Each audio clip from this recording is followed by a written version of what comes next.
Okay. And I liked in the one you did up above that it was tied into, you didn't say curriculum map, but something like that. Instructional, what did you say? Instructional guides. Instructional guides. I wonder if we tied that to instructional guides or curriculum map or something, because that could easily. So, yeah, instructional guides is kind of, I think that is the curriculum map is what. And I think that's verbiage. That's more about the competencies would be embedded in there. I don't know. I think if we just put something about all learners of all levels at all levels are challenged in that one. Any other thought? That I guess I don't want to be too repetitive of what we said above. I'm just wondering if it was in, because just thinking down, and this would be for administration and ISD and teachers in their classroom, just thinking of if we had in there something about the curriculum map, and I don't want to be repetitive, but that, then you see as a teacher different ways you can do that, breaking up kids into smaller groups with instruction and based on where they're at to help them improve. Just didn't know if having it tied to a curriculum map or something is helpful, or. I'm not as familiar with curriculum maps on the structure of them, if that would be a place for that or not. Mrs. Oakes? I just get a little worried if we already have it in a success criteria in the section above where, that really is applying to every student. I don't want to water down by putting too much into the document. Do you know what I mean? Like to repeat so many things in different places. I think the more concise, the better, but make sure that all of the necessary parts are present. And then I think in that respect, it's more likely to get read and absorbed. That's my thought. Okay. So let me just review. Is everyone okay adding a third success criteria to that first strategic initiative that refers to challenging instruction for learners at all levels? Okay, so technology again. I need to type it and then I'm going to airdrop it to her and then she'll show it up there so you can see what you've made the change as. Okay. So I lost the last little bit of what you added. So if you can please tell me again what you've added, then I can add it on here. Okay. So I will review that and then actually. So we're on the second impact statement. We're on success criteria. Did we change anything above the success criteria? Will you scroll it down to? Do you have the changes? Right. Second strategic. Right there. Yeah. How important is it that we have real time edits? What do you think?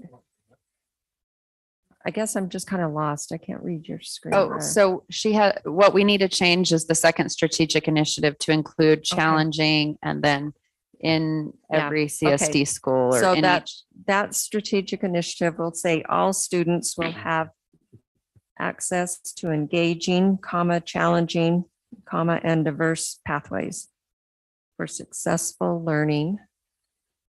It's not going to show up there right now because I have to write it and then airdrop it. Yeah. You know what? I think if we just verbally, I'll fill and then I'll. So who wants to write notes then? So that I've got notes here and okay. So does that complete that one? So can you read that third success criteria again? CSD classrooms provide challenging or instruction that challenges all learners of all levels. It's great. Thanks. The third one in the first strategic initiative. And then we talked about splitting that other one out to a strategic initiative that says CSD will develop an engaging and competency-based K-12 model. And then success criteria for that would be students, parents, and educators understand the purpose and benefits of competency-based K-12 model, and CSD provides school communities and teachers with the resources and training necessary to implement the competency-based K-12 model. Okay, other thoughts on that one? Yes. One of the things that came up in the committee quite frequently is when we have phrases like parents will understand or people will understand, that's a really difficult thing to quantify. And so one of the things we talked about was the fact that we can say that the district can provide that, but we can't necessarily guarantee what happens on the receiving end. So maybe if we reword it a little, I think that the principles definitely sound.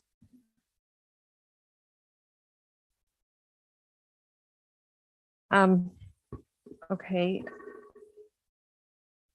I'm going to ask the board permission on if you do see a word like that, that maybe if you're okay, I can help wordsmith it with Jeff and Kirsten afterwards, as long as we all agree on the concept.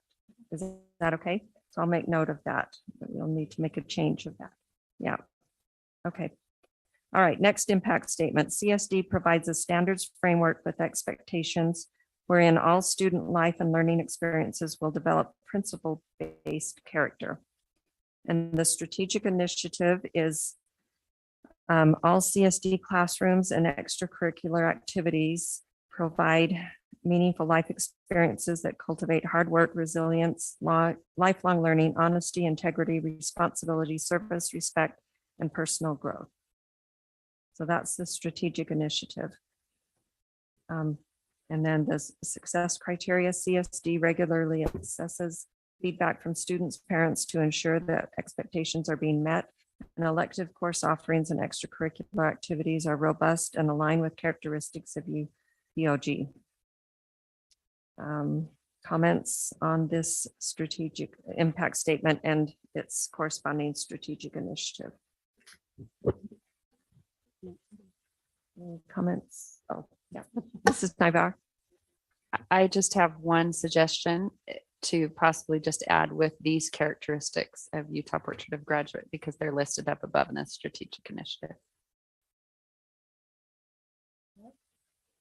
I'm not sure. I'm sorry. I'm not following where you're On the second success criteria. Oh. With Since the we've listed them, characteristics. yes, or with these, because they were listed above. I like that idea because then this document people can understand without having to go to another document that it's listed. Okay. I am going to also just suggest on that strategic initiative, in the impact statement, it talks about a standards framework with expectations. And then it's not mentioned again anywhere in either the strategic initiative or the success criteria. So I'm going to suggest to just in front of that strategic initiative, say a standards framework will be developed to guide all CSD classrooms and Great, thank you. And Nancy, then, can I comment to that yes. too? So one thing in the committee that was discussed, and I know this, I'm not trying to open a can of worms here, but this really signals a foundation in support of our students' social emotional learning. So instead of potentially considering an RFP or a possible vendor, and this may be another discussion, I get that, but I just want to point that out, that in the committee, these being very foundational competencies that schools would have the ability, which some already are adopting these in support of their students when it comes to overall wellness. So in cabinet, I've asked them to look at this even further and take a deeper dive into that, what that might look like. And Dr. McGill would be the one that would bring that proposal forward. But I just wanted to, I think that was an important piece that was discussed. And the committee can comment to that, but that was important. Thank you. And I think this falls in line as a strategic initiative would be part of developing that framework. And then I think we could add a success criteria to that point about CSD standards framework is applicable to and utilized by all elective and extracurricular activities. Correct. Yes. Okay. All right. Everyone good on that one? Okay. Next one, impact statement. All educators have access to job embedded personalized professional learning. And then strategic initiative, all educators participate in effective collaborative teams. Oh, I'm sorry, participate in professional learning communities. And I'm going to right now just suggest that we add in effective collaborative teams such as professional learning communities, just in case that verbiage and that language changes over time. Okay, any other thoughts or comments on this section? Yes, Mrs. Nandar. This is a pretty exciting strategic initiative because it encompasses all educators. And so it leaves that open to even, you know, different teachers and people that currently do not meet in those types of forums. And so I'm pretty excited about that because I think that'll provide a lot of support to all our educators. Thank you. And a second strategic initiative is all educators have access to mentoring and coaching to meet their individual and professional goals. Success criteria, all educators participate in ongoing coaching and probationary educators are assigned a mentor. All educators set measurable goals and self-reflect to realize their professional potential. Educators have opportunities to provide feedback to mentors, coaches, administrators, and the board. And CSD demonstrates high levels of job satisfaction and teacher retention. Any comments on that one? No? Okay. Oh, Mont, did you have a comment? I was just going to say I like it because it establishes accountability. Although I do think that we'll be putting a lot of a lot more responsibility on our building administrators to follow up on that to make sure that all educators are doing it. And again, that's an initiative that we'll need to work on. Yeah. None of this is going to happen immediately, right? Everyone understands that. Okay. Access and opportunity. Okay, access and opportunity, and board, I know we're running short on time, but this is a valuable conversation, so I won't read it. I'm assuming we all have it in front of us. Are there any substantial concepts or things that you would like to include in this that aren't just wordsmithing things? And then if there aren't any, are there significant wordsmithing things that you would like us to consider in this section? Nancy, can I just comment to that? Yes, please. Real quick. One thought here is that access and opportunity weaves very nicely with what's coming up in the presentation from Sunlight Works. And so you'll be able to see kind of how that mosaic really fits when it comes to training our principals around psychological safety and belonging. And I know, with a lot of the issues that we've dealt with over the last couple of years that have, really kind of been laid bare over the pandemic, I think this is a really good start to that. And then along with training from Sunlight Works, we also have the 328 rule and potential modules from the state. So I really like kind of this needle moving forward and addressing some of those issues and concerns. So this is good. Any other comments? Mr. Milleberg, are you feeling comfortable that your concept is included well enough? Okay. Mrs. Neubauer? Something that came up in our subcommittee was that accelerated learners can be those students that need acceleration that are behind. And so we did talk about advanced, accelerated. Do we want to have both in there? Because in old school, accelerated means those students that need additional, additional instruction to be challenged. But new verbiage is accelerated learners means those that need extra help to get up to level. So I don't know if we want to include another word or if the board's comfortable with it as it stands. I think that's something we could check with our administration on what the proper word would be, but I think we're all, well, the concept is it's those students that are accelerated in their learning and need challenging, which we've talked about, right? Is that our basic understanding of it? May look at advanced. I mean, that's the other industry word, but Advanced learners. Okay. Everyone, if that's a better word. Okay. All right. Anything else on this section? Any other thoughts or comments? Okay. Human-centered supports. Let's look at that section.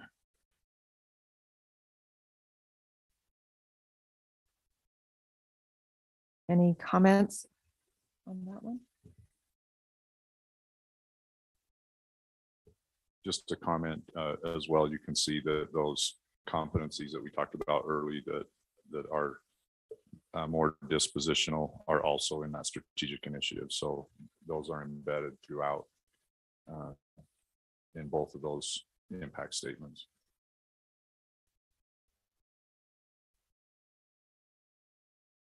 Okay, I have one, sorry. And again, it's kind of an alignment thing. In the second strategic initiative, it talks about the tiered systems for support. It mentions all of those characteristics that again are from the Utah Portrait of a Graduate. But in the success criteria, it talks about interventions to support students' social, emotional, and mental well-being. And I feel like that phrasing should also be in the strategic initiative. So suggesting CSD will implement tiered systems to support social, emotional, and mental well-being of students, and that foster, and then continue on with the list. Everyone okay with that one? Okay. All right. Anything else on this section? Okay. Operating systems. So Nancy, on this one, we changed the impact statement to a new impact statement we thought would be better. And we put the old impact statement down below as one of the success criteria in the second impact statement, with a note that we needed to ask you about if you felt comfortable changing the first impact statement, because that was the only impact statement we did change, that we felt like it represented more about what we needed to do for operating systems. Does that make sense? So what is in green up there, and the green below was the old impact statement, and then green above is the new one. Okay. Board, are we okay with that new impact statement? Okay. And so the strategic initiative and then the success criteria. Everyone good with that on that one? Okay. And the second impact statement in this focus area. Any comments on that one? And it's a corresponding strategic initiative and success criteria. Any comments or additions? No? Okay, so do I dare say, I think we have something and if you're okay, I will work with Jeff and Kirsten on just some little wordsmithing, grammar type things. Jeff, do you have Cool in the Gang celebration? Okay, so if we do that, then we'll get a old revised school. draft out to the board. Awesome. You guys can take one last look, and then we'll give superintendent the green light to go ahead and send us content to Ed Elements for their work to put it in, and they'll put it together with our existing strategic vision work, and then we'll look to hear back on the 29th. Is That's that the plan. correct? Okay. Awesome. All right. Good job. And thank you again, subcommittee. We really appreciate all of the work, and thank you, board, for your engagement. This is kind of exciting. So as we're close on time, if the board, with the permission of the board, I would like to suggest that we move the graduation discussion down to item 8D, and that we then call on Leon Wilcox to talk about the bell schedule, to introduce that to us. Is that okay? You just move- uh-huh. Okay. So I will now turn the time over to Leon Wilcox. This is the first reading about the 22-23 school year bell schedule. Thank you, President Tingy. Julie will be pulling up the presentation for you in just a minute. She's kind of going a couple different directions. Certainly appreciate Julie and Eric's work they give to us every board meeting. By statute, the board has to approve the start and end time for dismissal times of each school. We call it bell schedule, okay? And so you have to do that each year for the following year. One of the things that we always struggle with as we look at the bell of challenges in transportation, you know, we always have a shortage of bus drivers. We're actually doing pretty well right now, but you know, they always come and go. So we always want to be, and we want to be as efficient as possible, meaning we want to stack as many runs on a route. That means a bus will go leave the transportation yard, go pick up or drop off, whatever it may be, the high school students, then go do a middle school run and then an elementary run. If we can we'd like to stack 3 if we could. That makes it, of course, more efficient that way. Part of the challenges that we have is we have somewhat of a compressed bell schedule throughout the districts, meaning the start times are relatively close for each one. And of course, we're always on the consent agenda there. There's a purchase of new buses. They consistently keep going up and up and up. And they're about, even though we're asking you to approve bus purchase for next year, they're going to be a year out before we actually get them. Just the supply chain issues we're having right now. So all these come together in one area though. But one area that we have to work on is Draper Park and Mount Jordan. Okay, both of those start at 7:30. Have for quite some time. You can see the other times for the other schools there. So we have, you know, 2 of them start at 7:50, 3 at 7:55. You see those, and Indian Hills starting at 8:05. We have commissioned a study through Edgelog, that's our routing software, to look at moving both Draper Park and Mount Jordan off that 7:30 time and moving them back. So either they wouldn't start before 7:50, but they could start anytime after that. And so we're trying to and we want to impact that based on how that will impact the other runs and routes that transportation has to do. So the other elementaries and possibly the high schools in those areas there. So we've commissioned the study. We did it a couple weeks ago. It's going to take some time for them to do it. We had a Zoom call with them last week. It's going to be about just before that March 29th meeting. They'll get us the information back that week before, but we won't be able to get it to you until that March 29th meeting. So we really won't be able to have much information for you the next board meeting, the 15th. That will still give us enough time to implement these based on that. So I kind of look at this as a first reading. There really won't be a second reading until the 29th. Third reading is that April meeting is teacher of the year. So that always gets a little iffy on how much business we want to conduct. But it may be that May 3rd, I believe it's the first meeting, May 3rd, may be the possible approval of the final bell schedule, if that's okay with the board. So again, we got that underway there for those 2 schools. And I have to say this, one of the reasons why we're doing this is to make Mrs. Wilcox happy. We'll just move on. As she has a 6th grader at Draper Park. So. No. I know that's a joke. Moving on, one of the things that we'd also like to propose to you, and this would come back next board meeting, is looking at a uniform district-wide late start or early dismissal district-wide. And so one of the and I'll just speak with the transportation challenges we have with the current system is on Fridays with the late start middle schools and elementary still starting at the same time. It's really hard to try to jumble all those routes together.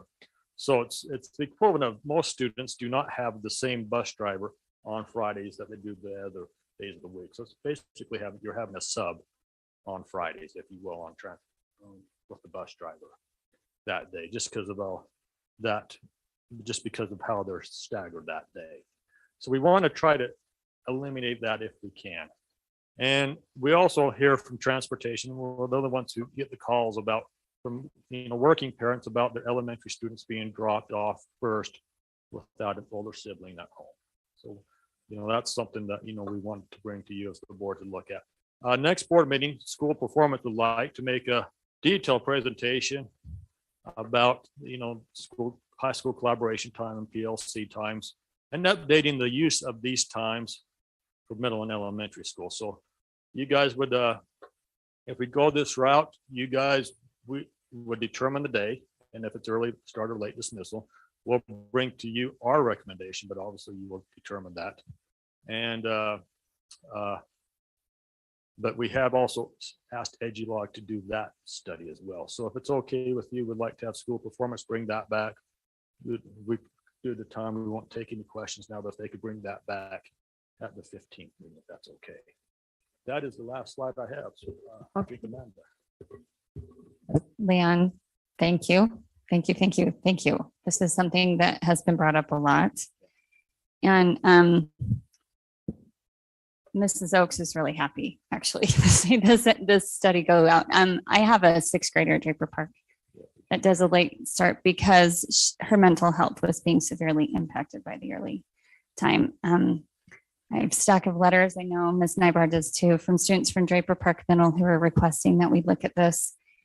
And I have people close to me in my life that, because of sleep deprivation, suffered very severe mental health difficulties. And I am very, very grateful for the time and effort and money involved in taking a closer look at this. One of the things I know that there are different individuals here to speak to us tonight, and some of the questions that have been brought up from that same community is with regard to schedules and how many periods are in a day or whatnot.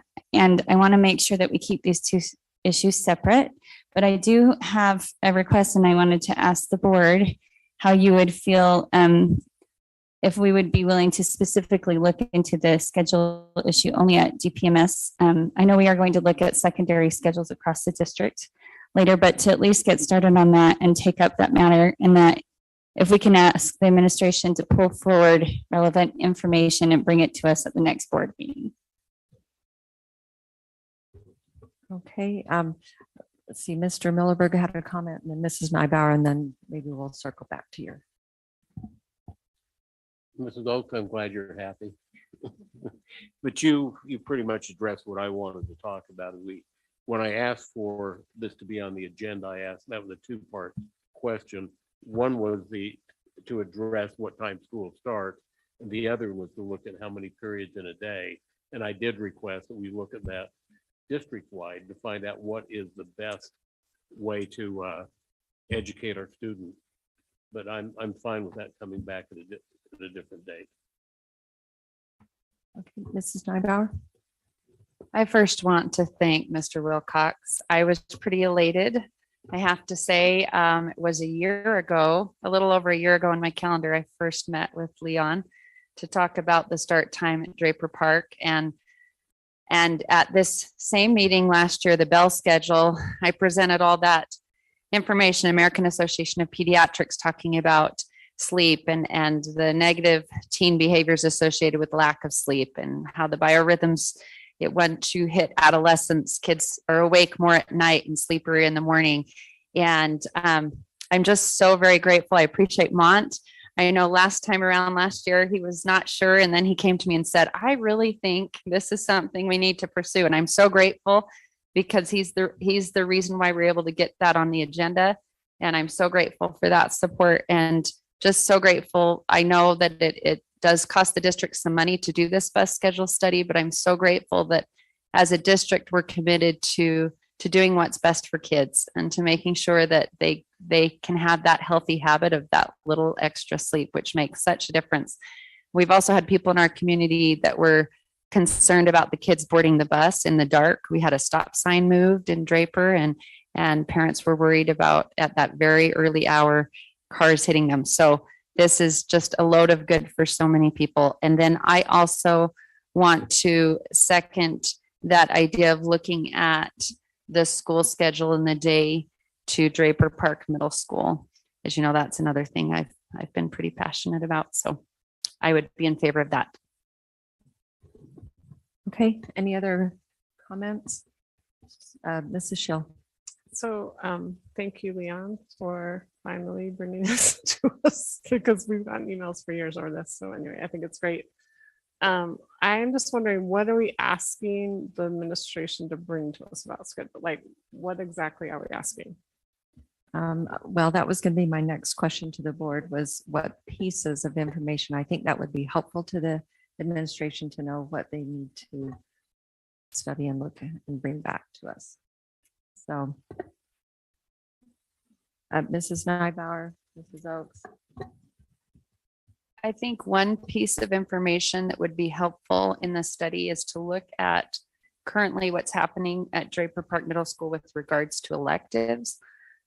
It is a DLI feeder, and so our students that have dual language immersion, that's counted as an elective. And in a 6-period day, there's mandated college and career awareness, health, PE. So they have to opt out of a mandated class in order to get an elective. So I think maybe looking at the elective schedules, how many students are opting out of some of those other classes, which also are important in their education, would maybe be a start. Mrs. Oaks. Yeah, I know. I think it would be good to also include some of the data that's been collected by the SEC with regard to how many students are opting out of first period. Also, I'd like to see the 6-period piece too, but for ed release. And actually, one of the things, and I wonder whether or not it would be appropriate timing, Nancy, you can answer to this, but recently the Arts Consortium, we asked for a study to be done on electives and arts in general across the district. We collected a lot of data that was extremely insightful and helpful, I think, in being able to better understand not only what kind of electives are being taken by students, what they would like to be taking, how important electives are to them. I think we could pull out some of that data for Draper Park Middle in particular, although I definitely don't want it to sound like we only want to look at that data. I think we should look at it for the district as a whole. And the Arts Consortium, we're going to be meeting here fairly soon to go over some of that data, but that might be useful for you, I think also. Mr. Wrigley, then Mrs. Schill. So from my understanding, this would be focused on the bus schedules only. Some of this other stuff will come later. Well, that's up to you. So And for because this is the Bell study that you have to approve. So, next meeting would bring these options, would also bring all the other schools with you. Yeah. With this as well. So in this bus study, it would probably take a look at with the issues we're having with can't get bus drivers and can't replace buses. It's going to take a look at what's feasible with the amount of resources we have. I mean, because there's an ideal what would be nice to have, but we couldn't afford and we can't get the drivers. And then there's the realistic. So I assume they're going to take some options on that. Yeah, we've And asked give it for to the board to say, various I options. mean, ideally it would be nice for this, but Yeah. we Sure. don't have the bus and don't have the bus drivers, but this is made realistically with our issues. Sure, that's our goal. We've asked for a few options that we Okay. can look at and then bring them to you if there's one option that we know is not. That would be feasible. great. I mean, it's nice to know the ideal, but if we can't get the buses or the bus drivers, which we can't get right now, And we the want to have important, something that's the ideal. important thing is also for these two schools, looking at all the other schools around them in those areas and see how it impacts those start times, dismissal times. Yeah, too. thanks. So Well, thank that's you. part of the big part of the study. Okay, Mrs. Schill and then Mrs. Oaks, and then I suggest we wrap it up. Oh, Okay. and then Clarine. So Mrs. Arnold. on the scheduled piece, I would actually like to see data from the 2 middle schools that went from the 6-period day to the 7-period day and what happened with their test scores. But just from those 2 schools, because those are the schools that changed schedules from 6 to 7. They went from 6 to 7.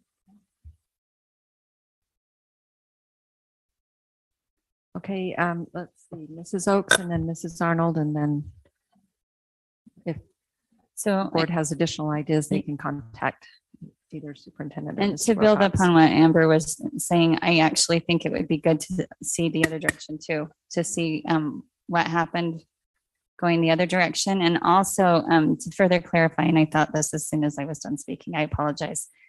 With regard to the data that came back about arts and electives, I would be very interested in seeing a comparison between the various middle schools schedules and how many electives and arts they're able to take, and the feedback that we're getting from the students. I think that is a valuable comparison.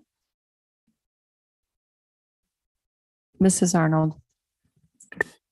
Okay, since you're on the list of bell schedules and credits and middle school and high school, I have the patron on my phone that wants you to look at Brighton versus the other high schools because of the credits and how it works with trimesters versus quarters. Okay, and that would be part of the more extensive review and discussion that Mont had requested. So thank you. Okay, as superintendent. Also along those lines, I think you need clarification on early out, late start, potentially for next year for collaboration time versus an overall later start district wide to Holly's point. Those are two different things.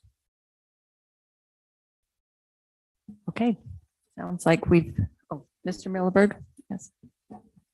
I think as you're starting to look at a later start time, that translates into a later dismissal time generally. And I think we need some community input on that because several of our high school students have part-time jobs after school, and that would be impactful for them as well.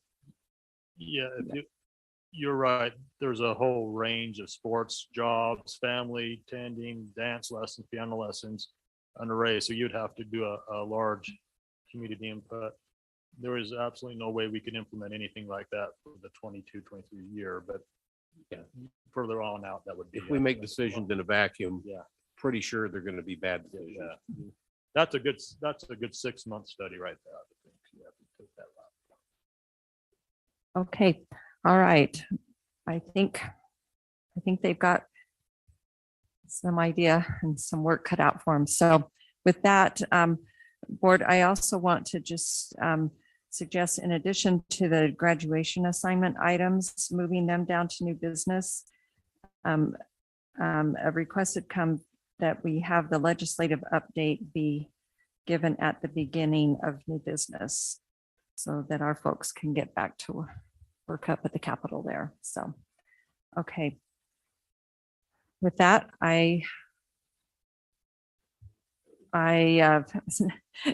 that concludes our study session items, and thank you all for the great work. Let's reconvene at 7:15 to begin the business meeting.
Okay, um, we'd like to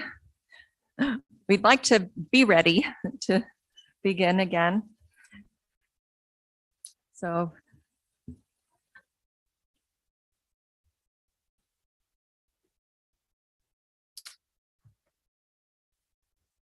okay, I'd like to welcome everyone to the business meeting of the Canyons Board of Education. Today is March 1st, 2022, and we are meeting at the district offices located at 9361 South, 300 East in Sandy, Utah. And our first item is to approve the agenda for tonight's meeting. I will ask for a motion on that, and in making the motion, please clarify the couple of changes that we've made to the order of I'd like to items. make a motion to approve the March 1st, 2022 agenda with a couple slight modifications. We're going to move agenda item 2B to item 8E. We will move 2C to item 8F. And then under new business, we can move item B to item A, and item A to item B. I think I got it. Thank you. Is there a second to that motion? I'll second. Thank you. Any discussion to the motion? Seeing none, I'll ask for a vote. All in favor, please say aye. Aye. Any opposed? Okay, that motion passes. Thank you. Next, we will be led in the Pledge of Allegiance by Edgemont Elementary Principal Elsina Celine. And then we will be privileged to hear some school highlights from Edgemont Elementary.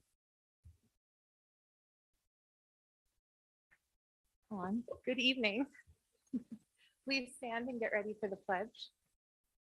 Ready, begin. I pledge allegiance to the flag of the United States of America and to the republic for which it stands, one nation, under God, indivisible, with liberty and justice for all. Good evening. Thank you for having me this evening. I'm happy to be here and happy to have the privilege to share some of the wonderful things that make Edgemont such a special school. We currently serve 298 students from a broad variety of backgrounds, and we have the pleasure of having an accommodated core class at Edgemont, which hosts 40 students among 3 classes. Having this program is wonderful at Edgemont, and it has helped our entire student body to learn inclusion, empathy, and kindness. We had a student who needed a new friend to play with at recess, so I asked a few of our 3rd grade girls to invite the student to join in their games.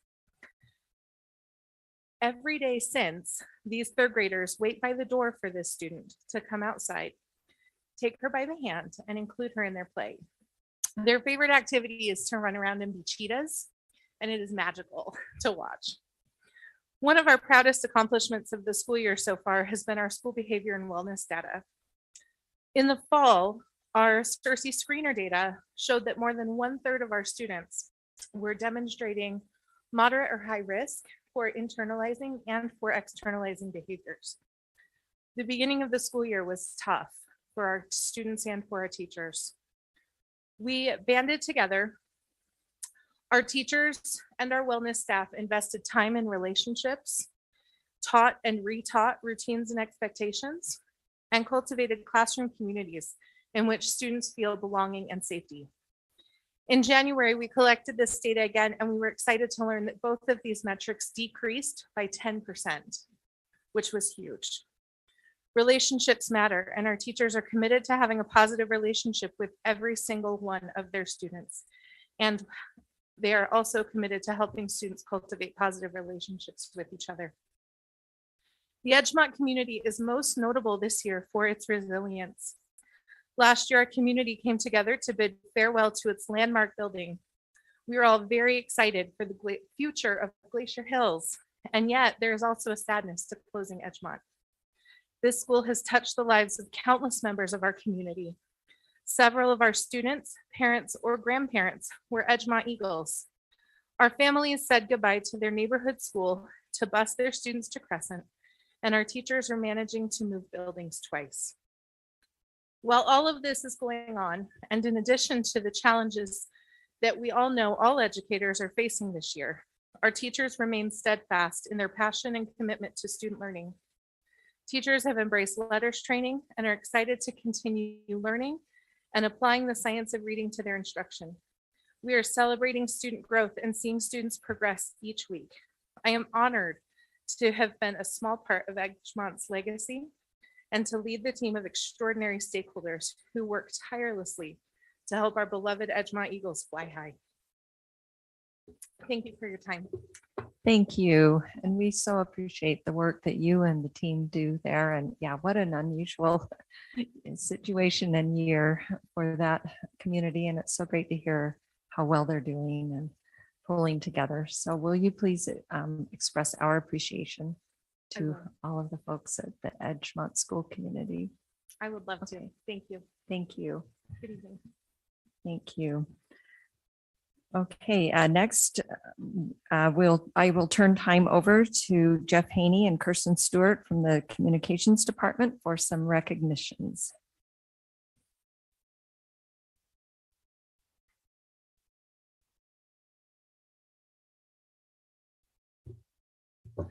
President T, thank you for this time to recognize the achievements of students, faculty, and staff in the Canyon School District. Tonight for our recognitions, we are celebrating the best of the best, and they are found right here in our very own backyard. Those who are mentioned tonight will receive a letter of recognition from the board and the superintendent. Now, as promised, here is a picture of me for the 2022 Fun Run to benefit the Canyons Education Foundation. I am in my tutu. I went out for a run with my dog, Jax. He could not keep up, so it was a 22-minute walk before I could do my 2.2 miles. But in all, the Canyons community raised $11,000 for the foundation, and the foundation will funnel it straight back to the classrooms of the Canyon School District. The proceeds also will benefit the Teacher of the Year program. The names of the teachers of the year for every school and program in the Canyon School District are starting to roll in. We have amazing nominees from all of our schools for the overall award, which will be announced April 19th at Hillcrest High School. Our first honorees tonight are the students who have earned academic All-State Awards for winter sports. 28 students in the Canyon School District, representing all 5 of Canyons' traditional high schools, are receiving this prestigious academic award. This award is presented in the 3 seasons of fall, winter, and spring by the Utah High School Activities Association. And this winter sports season, we have honors in drill, swimming, girls and boys hoops, and wrestling. And this brings to 63 the number of student athletes who have received academic all-state awards this school year. For about 30 years, the High School Activities Association has presented this special recognition to the senior athletes who have excelled academically and athletically. These honors are given to students who have a 4.0 cumulative GPA or meet an index score that takes into account a student's grades and college entrance exam scores. A student with a 3.9 GPA, for example, would also need to score a 30 or higher on the ACT in order to qualify for an academic all-state award. So congratulations to our 2022 awardees for winter sports. Now, Academic All-State also presents awards in theater, debate, and music. Those will be announced at a later date, and we will celebrate the accomplishments of those students when they are announced. The CSD honorees in winter sports are for drill, Emily Swain from Hillcrest, Morgan Peterson from Hillcrest, and Elsie Grove from Jordan. In girls swimming, Ashlyn Richardson from Corner Canyon, Kale Smith from Corner Canyon, Chloe Engstrom from Alta, Lauren Gassman from Alta, Aubrey Smith from Brighton, Hunter Doyle from Brighton, Edie Barton from Jordan, Anastasia Varela from Jordan. In girls wrestling, there's Annika Christensen from Corner Canyon, Cosette Harrison from Alta, Jessica Harrison from Alta, Lindsay Webster from Jordan. In boys basketball, that's Ty, and how do you say his last name, Holly? Ty Navarre from Corner Canyon High School. So congratulations to Ty. And in boys swimming, Lucas Bolster from Hillcrest High School, William Lee from Hillcrest High School. Boys wrestling, Ezekiel Taylor from Corner Canyon, Isaac Lewis from Corner Canyon, Samuel McDonough from Hillcrest. In girls basketball, Isabel Crofts from Corner Canyon, Lily Crofts from Corner Canyon, Natalie Newton from Corner Canyon, Kathleen Freely from Alta, Macaria Cheatham from Brighton, Grace Pruden from Hillcrest, and Gretchen Baum from Jordan High School. So congratulations to these scholar athletes. Our next honoree is headed to infinity and beyond. It's a big day for Draper Park Middle teacher Jen Muir. She's the latest teacher to be named to a prestigious NASA-affiliated teacher training program. It was announced today in a national press release that Ms. Muir is among the 24 American educators from 13 states to be named a 2022 Airborne Astronomy Ambassador. The SETI Institute, which is funded by NASA, was started to help ignite student interest in STEM fields. And the Institute is arranging for this year's cohort of teachers to either take a flight to the stratosphere on the world's largest flying observatory, like the one you see right there, or visit the Infrared Telescope facility in Hawaii. So Muir is the third Canyons teacher in the past 2 years to become an Airborne Astronomy Ambassador. Last year, Canyons teachers Milo Mon and Cleve Castleton were two of the 30 teachers nationwide to participate in the 2021 program. So this means that in the past 2 years, we have 3 teachers join this very prestigious program for science educators.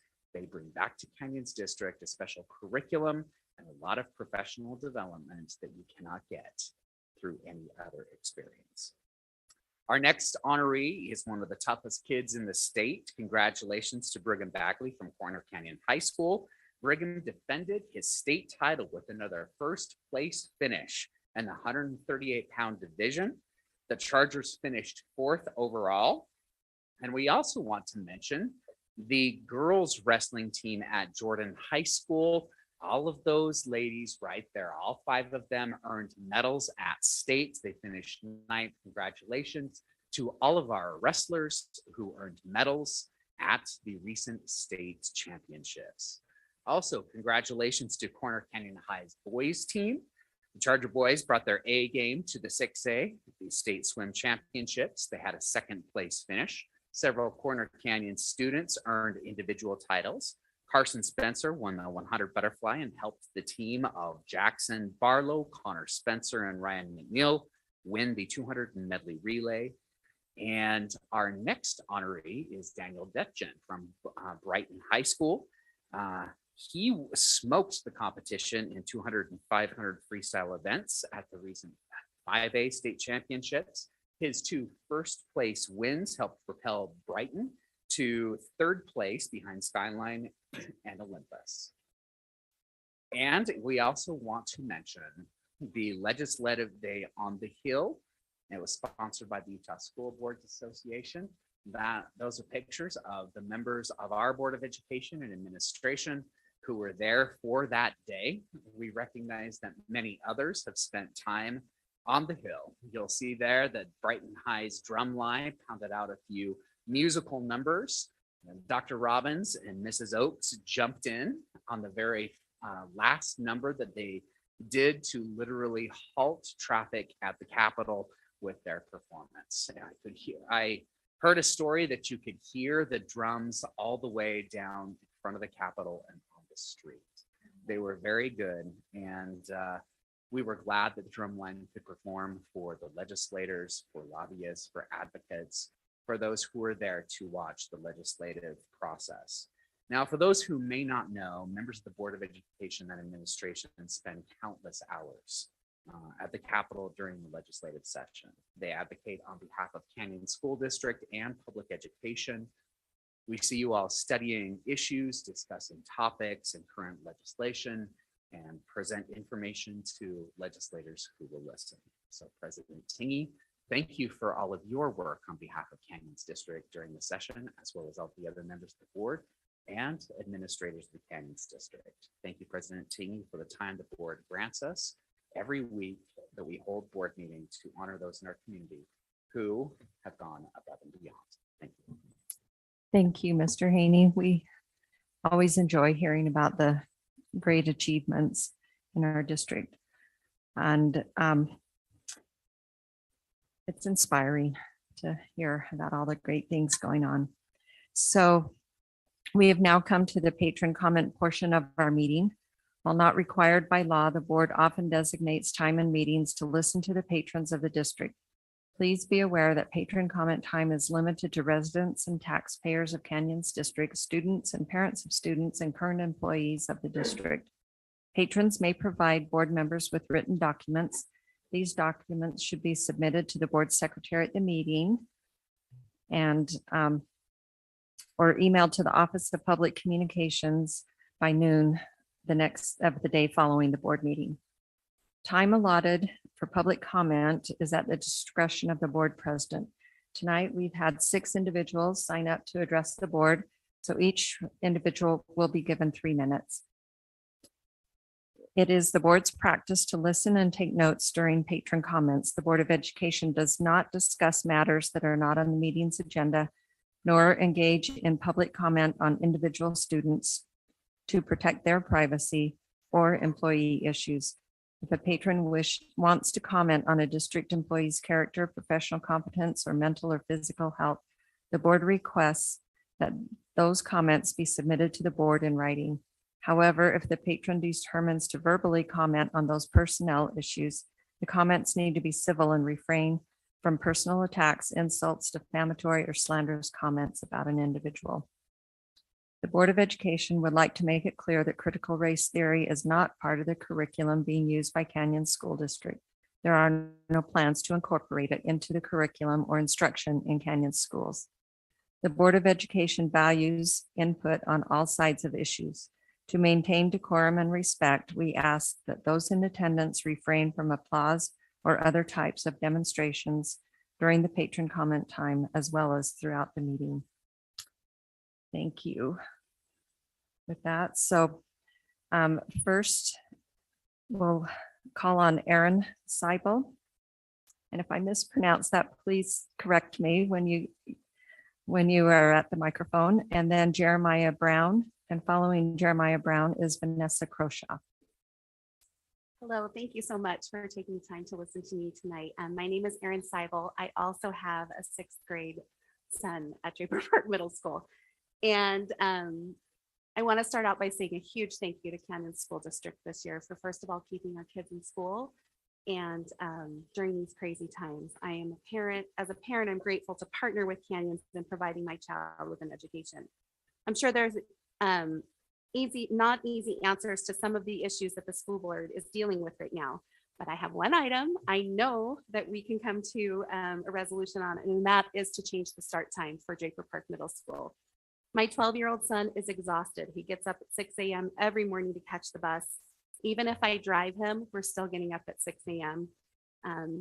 It's too early and demanding on a 12-year-old. Any child that is involved in an extracurricular activity is constantly balancing homework, sports, music, education, and church.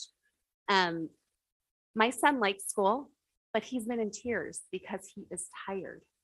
And as a parent, thinking about pulling him out of first period, like that goes against everything I believe. Like you should, if this is when school starts, and you need to be there.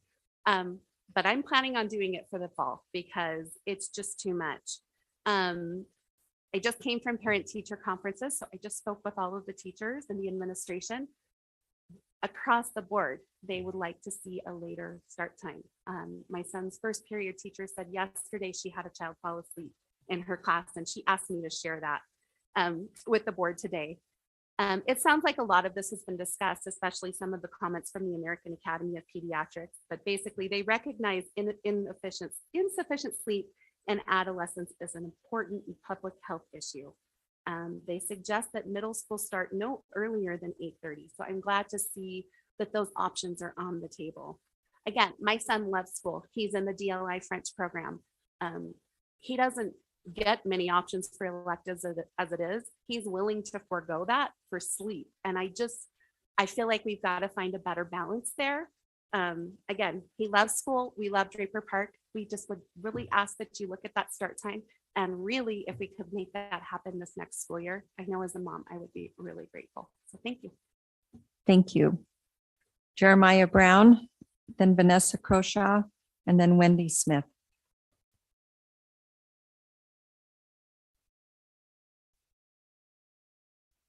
Hi, I'm Jeremiah Brown.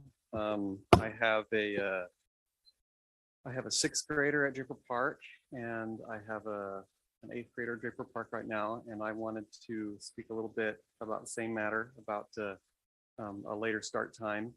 My first point is that I think the kids need more sleep, but I think that's pretty obvious with some of the things that have already been said, the studies that have been done. I spoke with a teacher there just today, and he said he's, out of all the schools he's been teaching at, he's never really been in a school where the kids are just zombies that first period. And he said he didn't really understand why it was, but it's something that he pointed out to me, that out of all the schools he's taught at, they're just, it takes them a whole period to get ready for the day. My son, my 11-year-old, he wakes up every day at 6, but on Saturdays he sleeps until 11, and he's trying to catch up on all that sleep that he missed out during the week. And I know as a teenager it's only going to get worse, and so I'm hoping he gets as much as he can during these years. For my kids, if they're waking up at 6, that means to get 8 hours they have to be to bed at 10. And that's pretty difficult in my household. I don't know how it is in everybody's household, but to get all of our kids down at 10 is tricky. So they don't get 8 hours of sleep. As much as we try, it takes a lot of winding down to get all your kids down, and it's difficult. My second point is the kids and their parents don't want it. I think that's been talked about. My son, the 11-year-old, he said that they were studying about the revolution, and they were talking about how when disagreements happen, like protests happen, and then a revolution can happen. And so the teacher asked the question, so let's just gauge a topic here. How many of you guys like the early start? And 28 out of 30 did not like the early start. So the kids don't like it. It's obvious that the parents don't like it because of what we talked about. I think if I have my numbers right, I think it's like 400 out of 1,000 kids at Draper Park that do not attend that first period. And why are they not attending the first period? Well, if you look at it, a lot of them might be coming from different areas around Draper that might be a little bit different than other schools, coming down from South Mountain and other areas where it just takes a long time to get down. So they're like, wake my kids up at 5:30. I'm not going to do that. We're just going to skip it. And so we know that many of the parents just do not like it. My third point is it's really hard on families. It's been mentioned how depressing it is to go to school in the dark in the mornings. Draper is a pretty affluent area, but we have a meth house just down the road. And I'm not going to let my kids just walk in the dark to the bus stop. And so is that 3 minutes? So I have other points, but I'll just email you. So I thank you so much for your time. Thank you. Vanessa Croshaw, Wendy Smith, and then Chad Smith. Hi there, I'm Vanessa Croshaw. Nice to see you. I so appreciate listening to the meeting before and both of your points about providing challenging opportunities in every school. That's really important to me. My oldest is now 21. I've been serving on the SCC since he was in 3rd grade and off and on different schools, but I'm grateful for all of your efforts for challenges in every school. We did try Salta for 1 year and then came back because he was almost in tears. He just wanted to be with his neighbor friends. So it would have been a better fit for him, but friends win because mental health matters. So I just want you to know that. And I was also able to serve on the high quality learning committee. And I learned a lot from that experience and I appreciated the efforts that were there. So you guys are really good at doing the airplane view, but I really challenge you as you dig into this. And I'm so grateful for the strategic plan. Thank you. This has been a long time coming, but I also challenge you to remember the boots that are on the ground because there were some great ideas that came from that meeting. And I'm sure all of the others that kind of got lost, like Mr. Wrigley said about the detail stuff that is really important. So please don't forget the boots that are on the ground in this. So I also want to touch on the late start. My kids have every single one has been through this early school time, and now my baby is in 7th grade, and I have 1 more year to benefit from this. I've been asking for this for 5 or 6 years, and so I beg of you to please change this for the benefit of so many. The numbers, a little bit of statistics, like Jeremiah said, 415 kids opt out of first period. That's 1 in every 4 students at Draper Park Middle School is not taking a first period. That does not consider the ones who opt out of any other period. That's just first period. So that means 415 kids are giving up an elective just so that they can start school later for various reasons. I think a lot of it is sleep. I think there's also a lot of mental health issues. We also got some data last Wednesday that said that 40% of our student body has missed at least 10% of school this year so far. And so these are big numbers. And just one more thing to point out, mental health, as we know, has never been worse. It's bad. And just in the last 2 months, my son has had 2 friends who have texted him and told him they will take their life. These are 12 and 13-year-old kids. And I know that they're not alone. So it's been his responsibility to be their friend and to try and save them. And I've had to have many conversations about it's not his job to save them, but to be a friend and to be kind. But I think all of these pieces put together could contribute to the whole. So I appreciate your hearing me. And one more mention, thank you for the bus discussion. I appreciate it. Thank you so much. Thank you. Wendy Smith, Chad Smith, and then Christine Smith. Thank you for serving on the school board. It's more hours than you expected. It's more taxing than you expected, and it's a labor of love, and I appreciate you all for that. Also wanted to thank you for navigating us through this tricky time with COVID and the social and political divides that's brought. And it's been tough, and I've been impressed with the school board's response to that, so thank you. My comments tonight are also related to strategic plan and my experience as a parent with students in Canyon School District. And some of my thoughts, I heard, some of the things I heard in the study meeting tonight really spoke to me when you guys were talking about the strategic plan. I wanted to particularly comment on Mont's comment tonight. I'm not going to get it exactly right. Every child should be able to be challenged in their neighborhood school. I loved that comment so much. That really speaks to me. And I think that comment was intended to be inclusive of all children being challenged at their level and their capability. So thank you for that tonight. So what I wanted to do tonight quickly is just tell you my personal experience in how we went about choosing schools for our kids. And I'm going to try to keep it really short. So when our, and the reason I'm going to tell this is because I found it seems to echo be a story that other parents seem to share. I'm hoping that it can enlighten your decisions for strategic planning. So when our oldest daughter was beginning first grade, we had so many wonderful choices. We won the lottery twice. We won the lottery into Salta. We won the lottery into a charter school near our house that was like the buzz of the neighborhood. Everyone was trying to get into that charter school. And we had we put in for DLI at our local school as well and kind of forgotten about it. Well, we had all choices presented to us and we were like, now what do we do? Like we just won the lottery, actually, you know, in all cases, I guess. And so sleepless nights, you know, prayers on your knees in the closet, trying to decide what's the best choice for our daughter and for our family, right? Because it's a family decision too.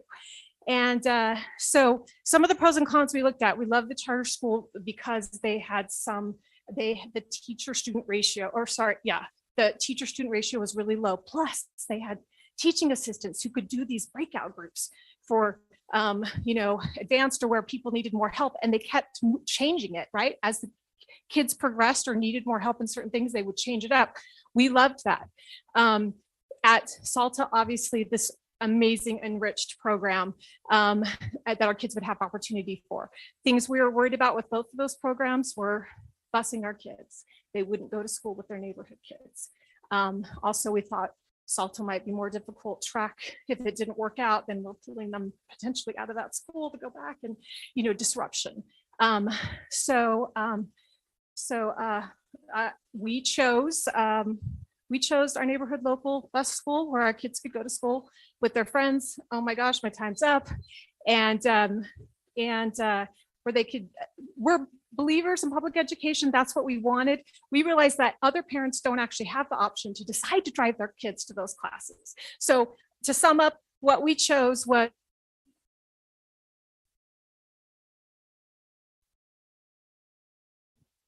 Thank you. Chad Smith and then Christine Smith.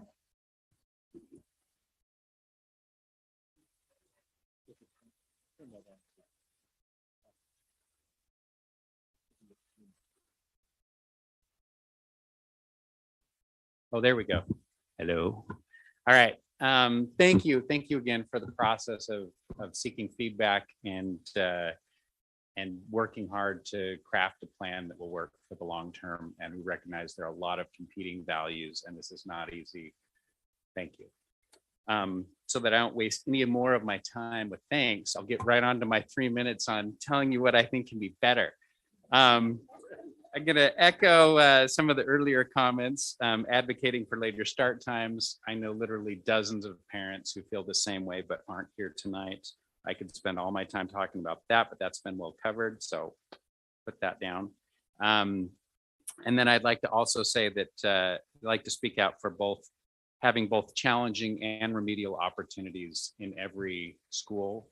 As Wendy was mentioning, she didn't say, we tested our kids into Salta every year until they were in 5th grade because we just wanted to make sure they could still make the cut. We considered going there, but it's high stakes going somewhere other than your regular bus school. And most families don't have the opportunity to do that. So we really value the equity of having both remedial and advanced options, and opportunities for whether it's breakout sessions or study halls and I guess this gets into having more periods and more options, more choices, more viable programs to the extent that we can think outside of the box and come up with ways to individualize our learning for the different kids. And also have sustainable programs, retentions of teachers in a time when, you know, we're all aware of the difficulty in trying to retain teachers in this difficult environment. And I just want to finish up by saying, I know that a lot of these asks they conflict, and it's a matter of trying to get the best that you can despite compromise. Just wanted to thank you again for letting us speak out on what I think are some of the most important make it or break it decisions that really make a difference to a child's whole life, and are what I think are some of the most important things to teachers. Appreciate that you're looking for that feedback and you care, and you're working hard to provide this for kids. Thank you so much. Thank you. Christine Smith.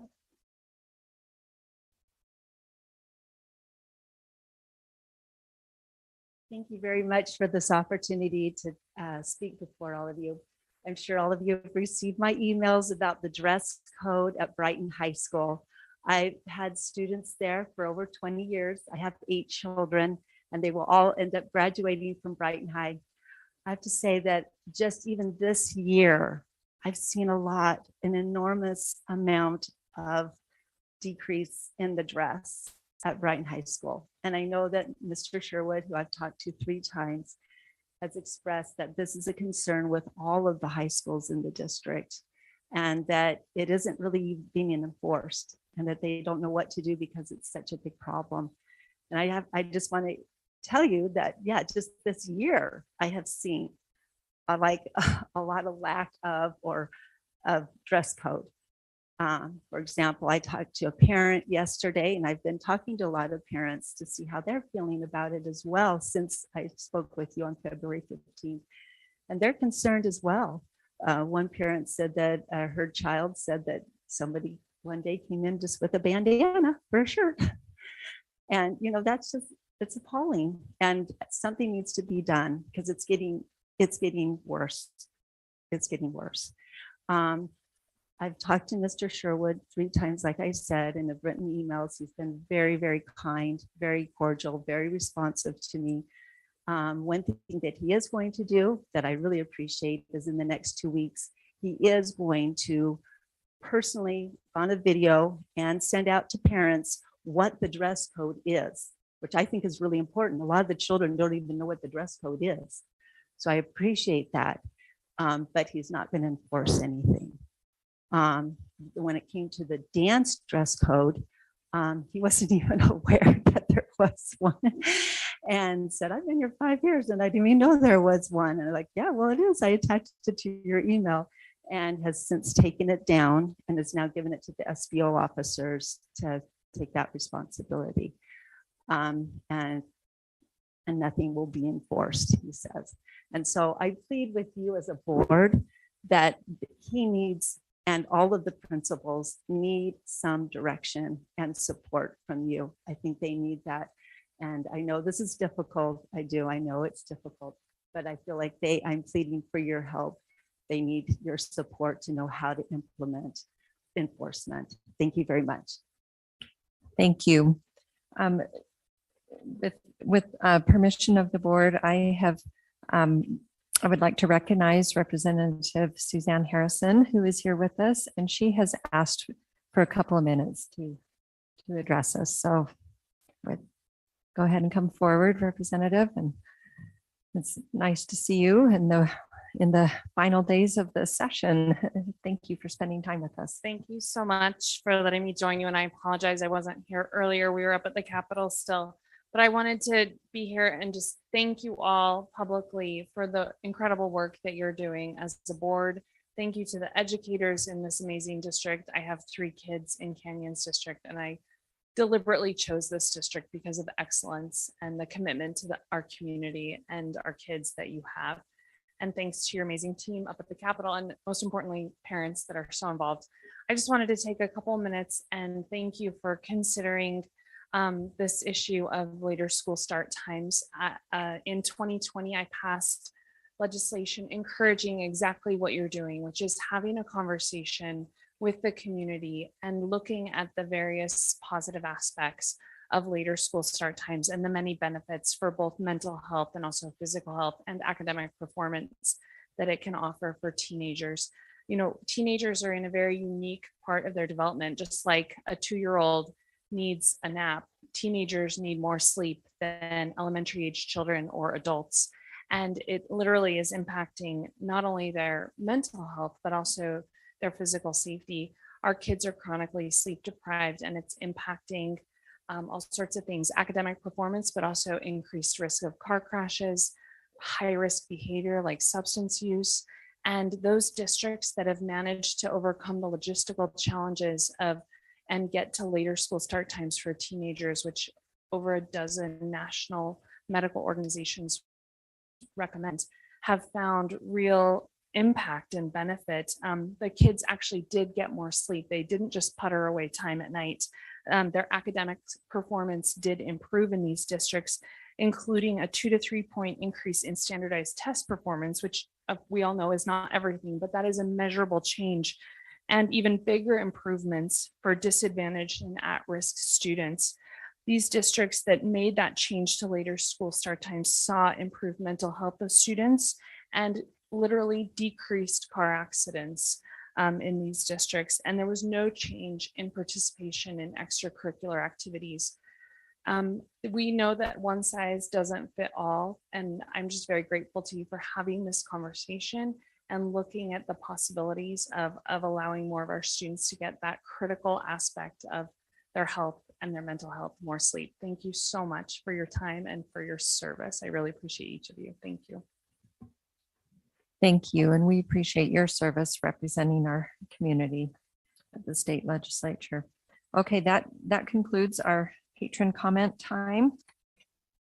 And we will now move to the items on the consent agenda. So I will ask for a motion to approve those items, and in making the motion, please read each of those items for us. Thank you.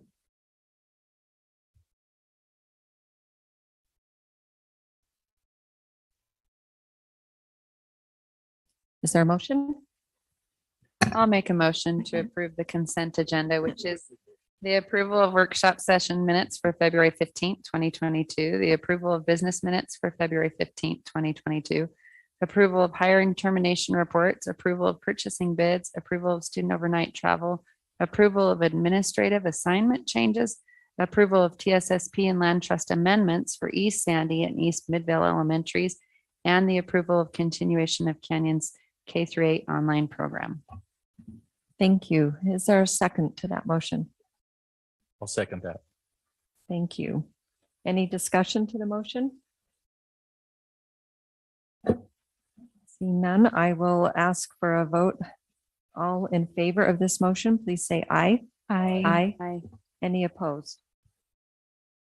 That motion passes. Thank you.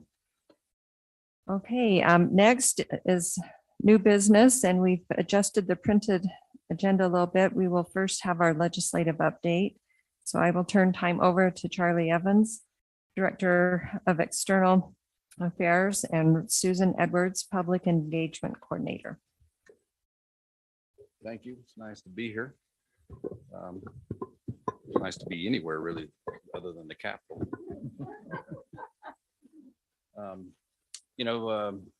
I think last time when we were here, we had a pretty difficult moment in the legislative session. I was happy to report to you that things have dramatically improved since then. I've heard that we were kind of downers a couple of weeks ago. We'll try to pick it up and be a little more positive this week. And we have a lot more to be positive about, and we always did. We probably left you guys with the wrong impression last week, although that was a particularly difficult day. We will start with the news I think everybody is aware of, that the Hope Scholarship Bill, or what more accurately described as the voucher bill, failed yesterday and on the House floor by a pretty substantial margin, which I think means that as I mentioned in study session this afternoon, I thought that if it was a close defeat, which I was expecting right up until the very end, that this would be something that we had to do again next year and probably the following year. But I'm hopeful, like this is purely speculation on my part, but I'm hopeful that having received 53 no votes on the House floor, that'll put this to bed for some years. And so it was a very nice day. It was I don't mind saying that when that number went over 50, watching that, really one of the happiest, I guess, proudest moments in my professional career. I did not expect it, and I was very happy to get it. And by saying that, I don't want to, I'm not trying to say that I or Susan and I were there was a lot of people that worked against that bill. We were just two of those people. The UEA and all the other school districts, USBA and others, and people who we did not expect to get support from. We got support from. And so we were just a very small part of it. I'm not trying to say that we killed that bill. We were part of the team that lobbied against it. And I was happy to be a part of that team. I was very gratified with the outcome. Happy to respond. Questions or comments? Yeah, Mrs. Oaks. I just want to thank you. I know that you are minimizing a little bit. I want to say to those on the board, having been able to serve on the Joint Legislative Committee and to work with Charlie and Susan has been very insightful for me each year that I've done it. But this year, I really appreciated your efforts more than ever. And when I got that text yesterday that it had failed and with that margin, I had a massive emotional response in my chest. Even after them pouring so much money to try and pass it, to have grassroots voices really make it through to our legislators and reinstilled some faith I have in the system, and really helped me appreciate the work of so many and the voices of so many that said something. Those people who emailed regular citizens, so to speak, who emailed their legislators, those people were the unsung heroes. I can tell you that they changed more votes than anything that happened on the Hill. And I think legislators were genuinely surprised at the amount of pushback they got from people that they considered to be in their political inner circle, and were surprised at the pushback they were getting. And I think that changed more votes than anything that anybody else did, in my opinion. Let's see, Mrs. Nybauer and then Mrs. Schill.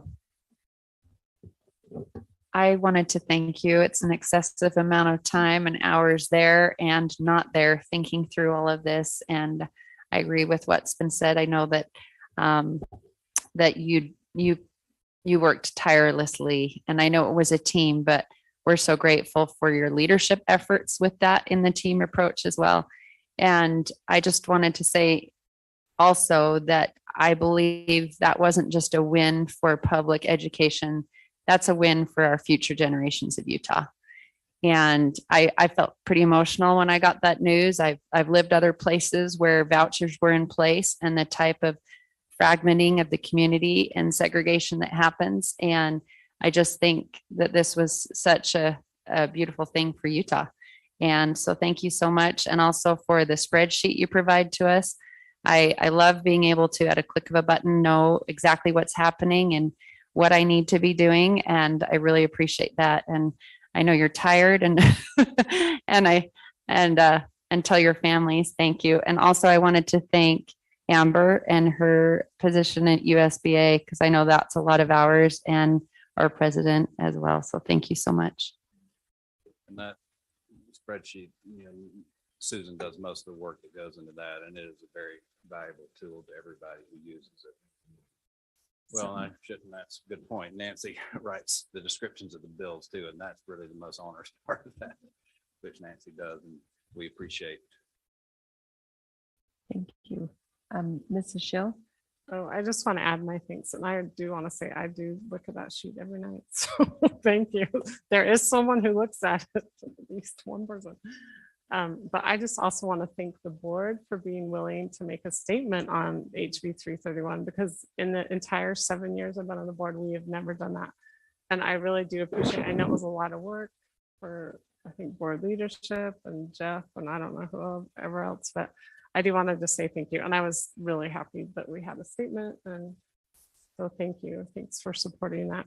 I think the statement was helpful. I can think of, I don't know because I haven't spoken to this legislator, but I think it may have been helpful in flipping one vote, which, we had 53, but for a long time, I thought one vote might make a difference. And so I think the statement is very much worthwhile. Thank you. Mr. Milliberg. Charlie, you mentioned the team approach to it. and as I watched this unfold, that's what I saw. I saw you representing Canyons locking arms with Utah School Boards Association, which represents all school districts through the entire state.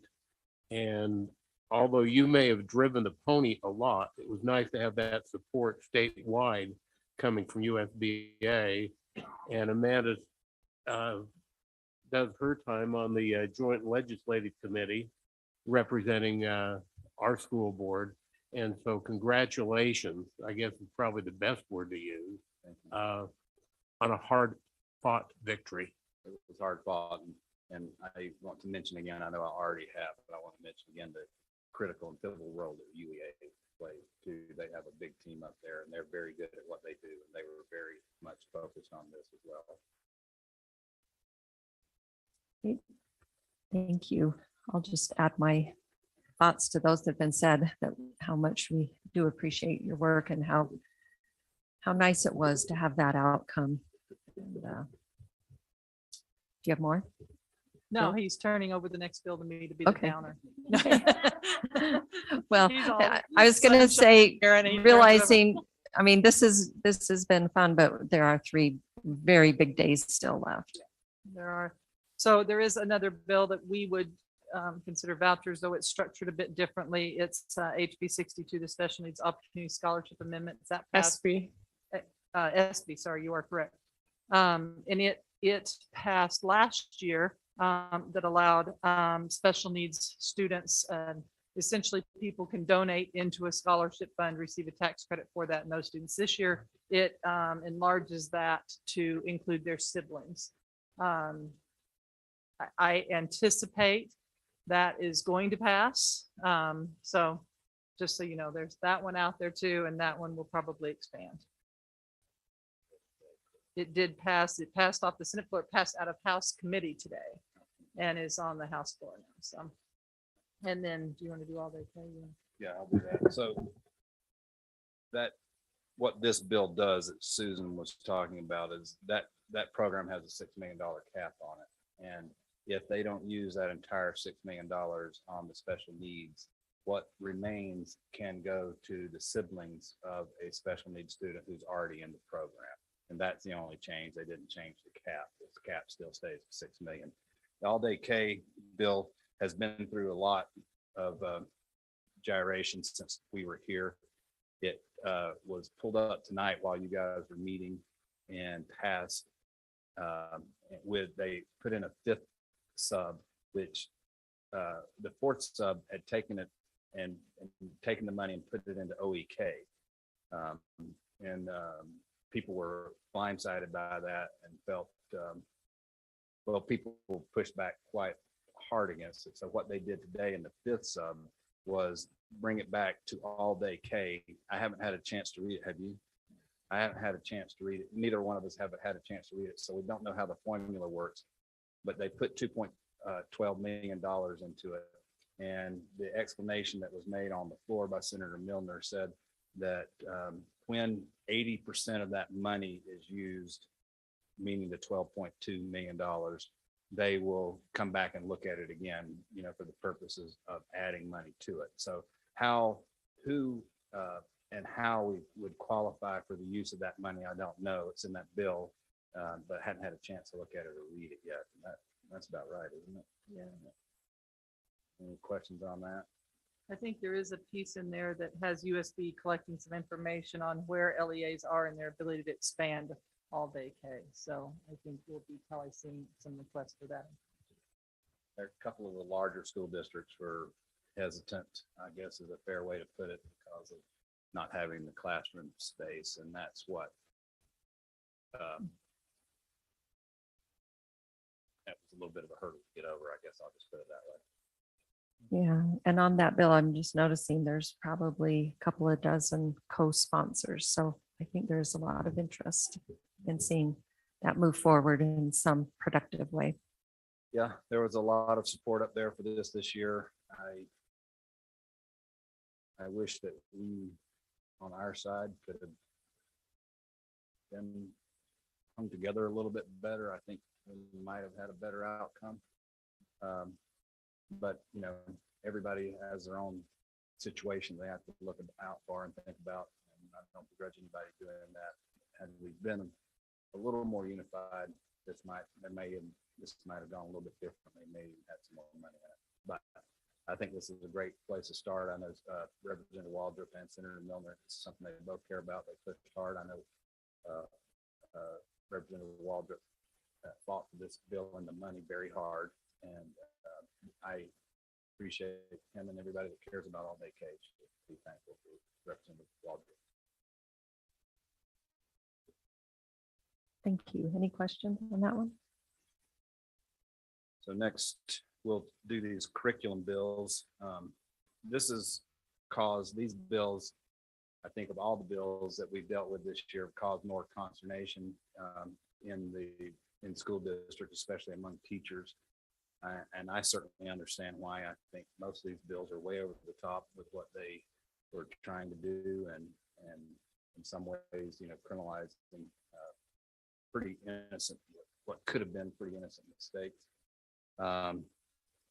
As Nancy just pointed out, there are 3 days left in this session, and if the leadership decides that they want one of these bills to pass, then they might be able to get that done. But at this point, it appears to us that the only bill that will pass from that group of bills is, you agree with that?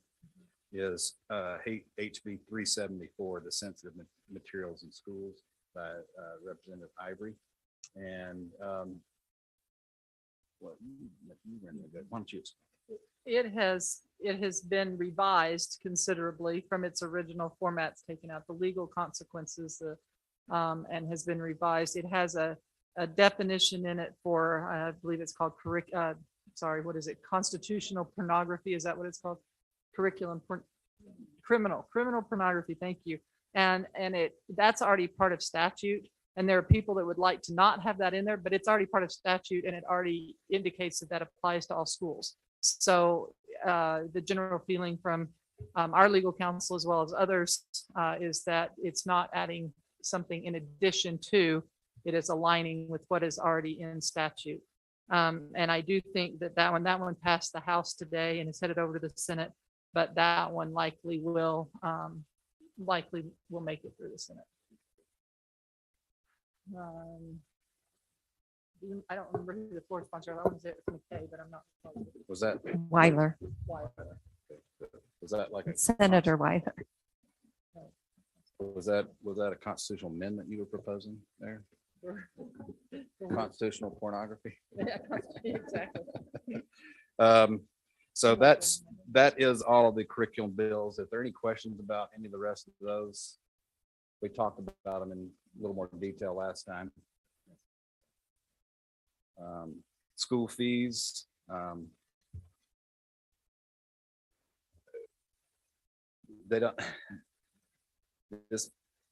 We're a little bit unclear right now how that bill is going to be funded. Our expectation is that it will be funded through the WPU, which is what we have asked for them to do with that money.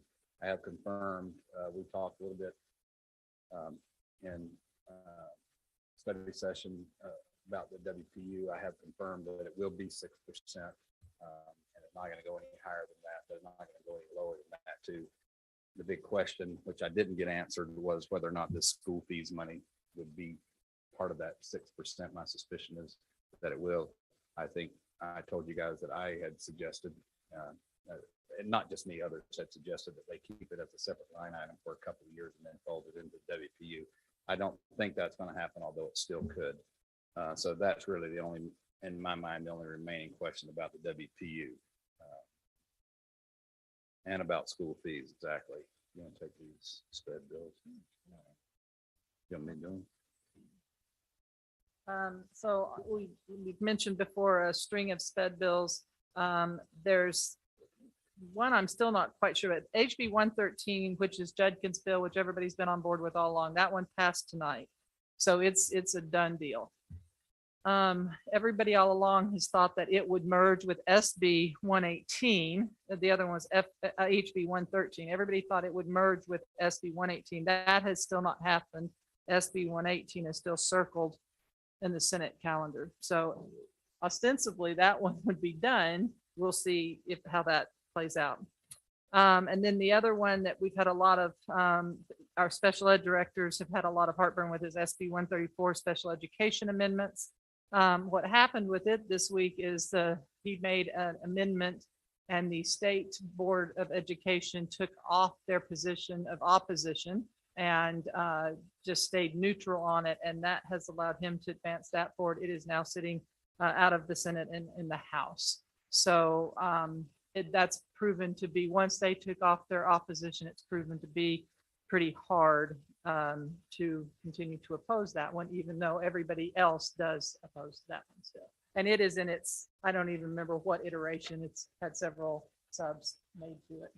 But it will pass this point. It's actually on the House third reading calendar. I don't know how far down it is, but they'll probably get to it tomorrow. The early literacy passed tonight, was funded and was passed tonight. I think we've talked about that in detail here. I'm happy to answer any questions about that, if there are any. And so this afternoon, moving on to tax issues then, if there are no questions there. This afternoon, our Representative Last began running his HB 478, which basically ends the funding mechanism. They had funded for TSSA 1 year early. It was set to go. How many years was it set to go, Leon? 5. And so it will end instead of after the 5th year. You know, the basic levy was allowed to float for these 4 years. You know, and Senator Last explanation on the floor, which I listened to today's, was basically, you know, the property rates going up so you know, the price of property going up so fast that it's just causing too much of a hardship for people on a fixed income.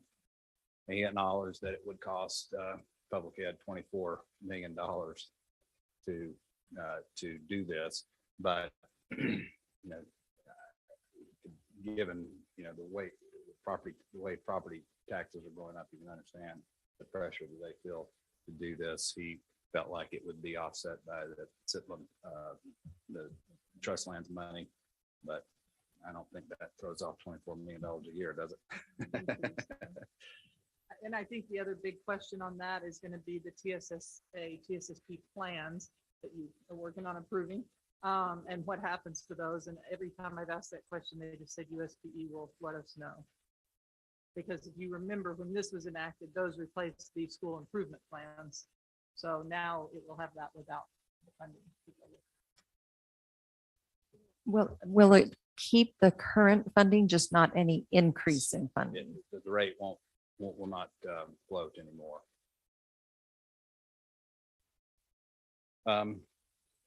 That's it. We talked about the athletics bill, coaching standards amendments, which is failed in committee, and then is that it? Yeah, that's it. I think that's all we need to cover. Happy to take any further questions. Great. Questions, comments, board? I hope you both know how much we appreciate you and we recognize the tremendous work that you're doing and effort. I mean, the hours and the number of steps that you take just traversing that Capitol is pretty impressive, and the number of texts and phone calls and all of that.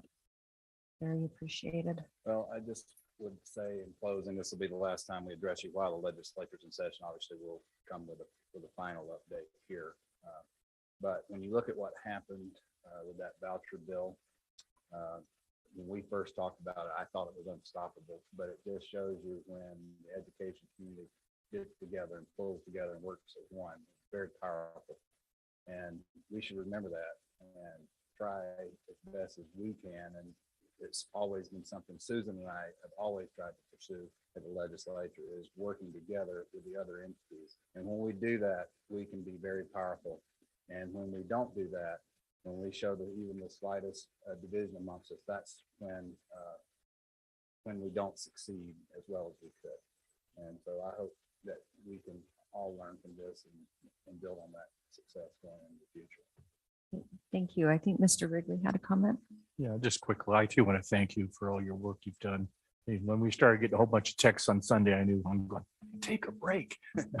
But we couldn't because it has that. It's been really interesting. I think a lot of the public understand how much we get involved in the schools and that stuff.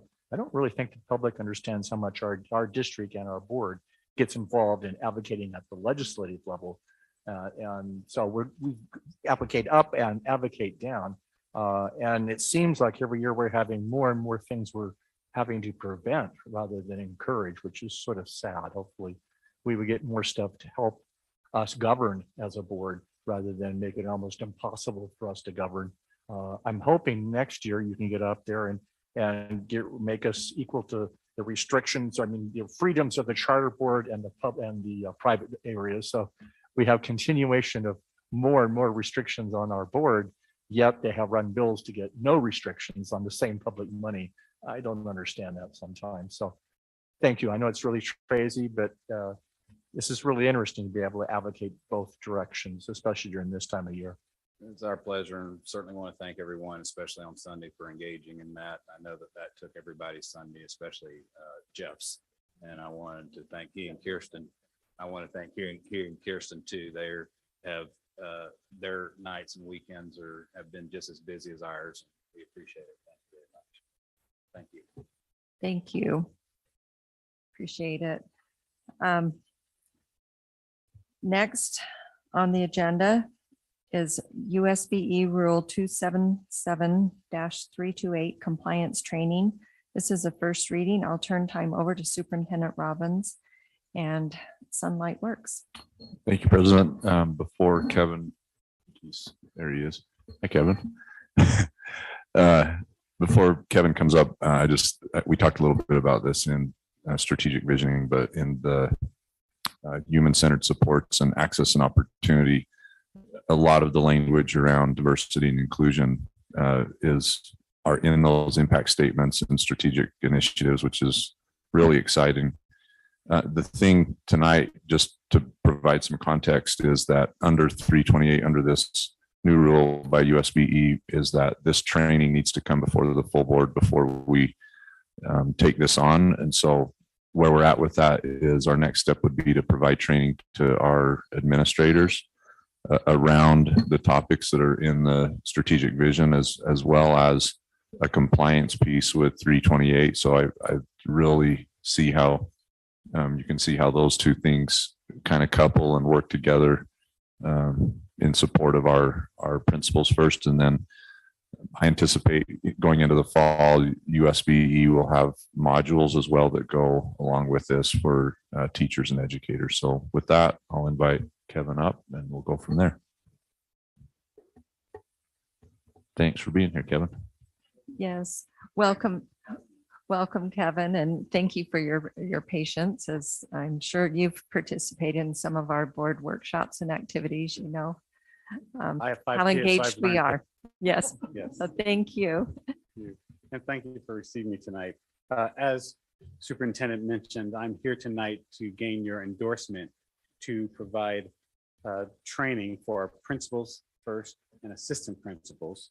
Oftentimes organizations provide training for their constituents without developing the leaders first. We promote leaders because they're very good at their job, individual job, without giving them a lot of leadership and development. And our hope is to first train the principals, assistant principals, as we're working with a development team of cabinet members and board members to focus on providing professional training for teachers as well. But this is the first way in providing that diversity training for the district, with starting with the principals and assistant principals. I know that word diversity is charged for many people. So when we say provide diversity training on the board, you have exactly what that means. And what that means to us is not a political or social issue as far as diversity. It's looking at those D&I competencies. And when I say D&I, I'm referring to diversity and inclusion competencies that move the work forward, such as valuing differences, being an inclusive leader, psychological safety, instilling trust, problem solving, situational adaptability, emotional intelligence, conflict management, communicating effectively, understanding bias, collaboration, accountability, building networks. These are all competencies within the diversity perspective that leaders without leaders fall into many traps and many holes. Once leaders have that, they can then train and work with us to further train the teachers as well. These competencies and skills that leaders have will drastically impact the students and their ability and their safety and the way of life that we have for our students in Canyons. I submitted to you a rather lengthy document that has the content that we're looking to train the teachers. There's no hidden agenda here. The competencies and skills that you see are the exact competencies that we would like to lead to. We would like to focus on these diversity principles. And you'll notice that when we get to the topic of this idea of valuing differences and what differences are, yes, race is a part of that, but race is not the star of this idea of diversity and inclusion. Diversity and inclusion is about diverse perspectives. And within the Canyon School District, you have diverse personalities, perspectives, religions, way of life. Race is just one of those issues. I know it's a very charged issue amongst the nation with critical race theory and all these ideas, but we have to get to what the end game is, and that's creating unity, creating belonging. As I've said to you before, diversity and inclusion is not the outcome. Belonging, unity, equity, fairness, those are outcomes. And we need to focus on behaviors that get to that end. And we're submitting to you content that would provide principals and assistants with these competencies and skills so that we can further develop teachers as well. My wife has taught me, don't say a lot, say a few things and ask for questions. So I'm going to follow her lead and be quiet now and see if you have any questions. But for the public's perspective, we've provided a pretty lengthy document to the board about what content we want to share. And on the screen and on your screen, to those who are listening from home, those are the skills and competencies that we'd like to train the principals in to meet this requirement that the state has, the 328 requirement to provide diversity training to the district. Thank you. Board questions or comments? Mr. Wrigley. Thank you. Just to understand a little bit more on how we will roll this out, and then I'll make comment on the document she gave to us. So, I mean, originally we started out with the principals, assistant principals, where the rest of our administration and the board have an opportunity to participate this, and how does that work? And then after that, up the principals, the teachers, and all of our staff will eventually be trained in this, or how does that work? Yes, first of all, I apologize because I just went against one of my rules to be inclusive. Let me clarify. This is for the leadership. We use the word principals and assistants, but it is for the leadership, starting with, we've already started with the cabinet, giving them some information. So they have already gotten some.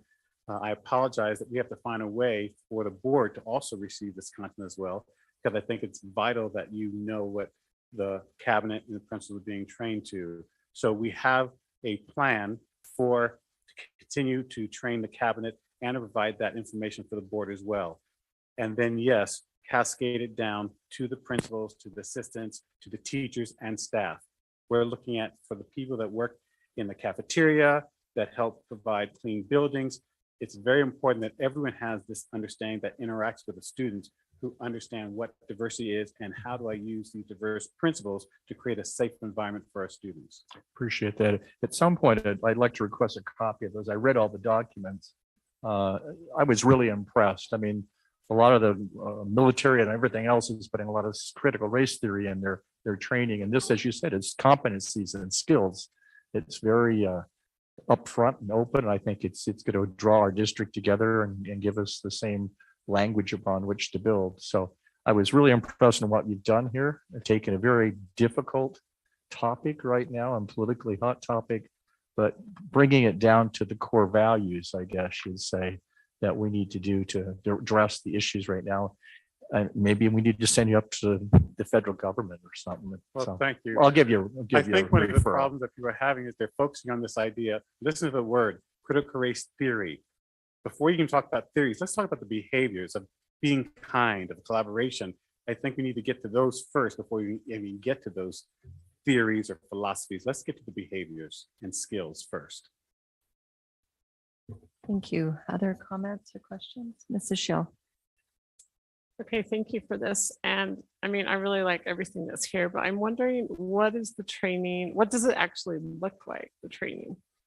So in the document that I sent, it provides a pretty extensive look at, for example, when you were looking at psychological safety.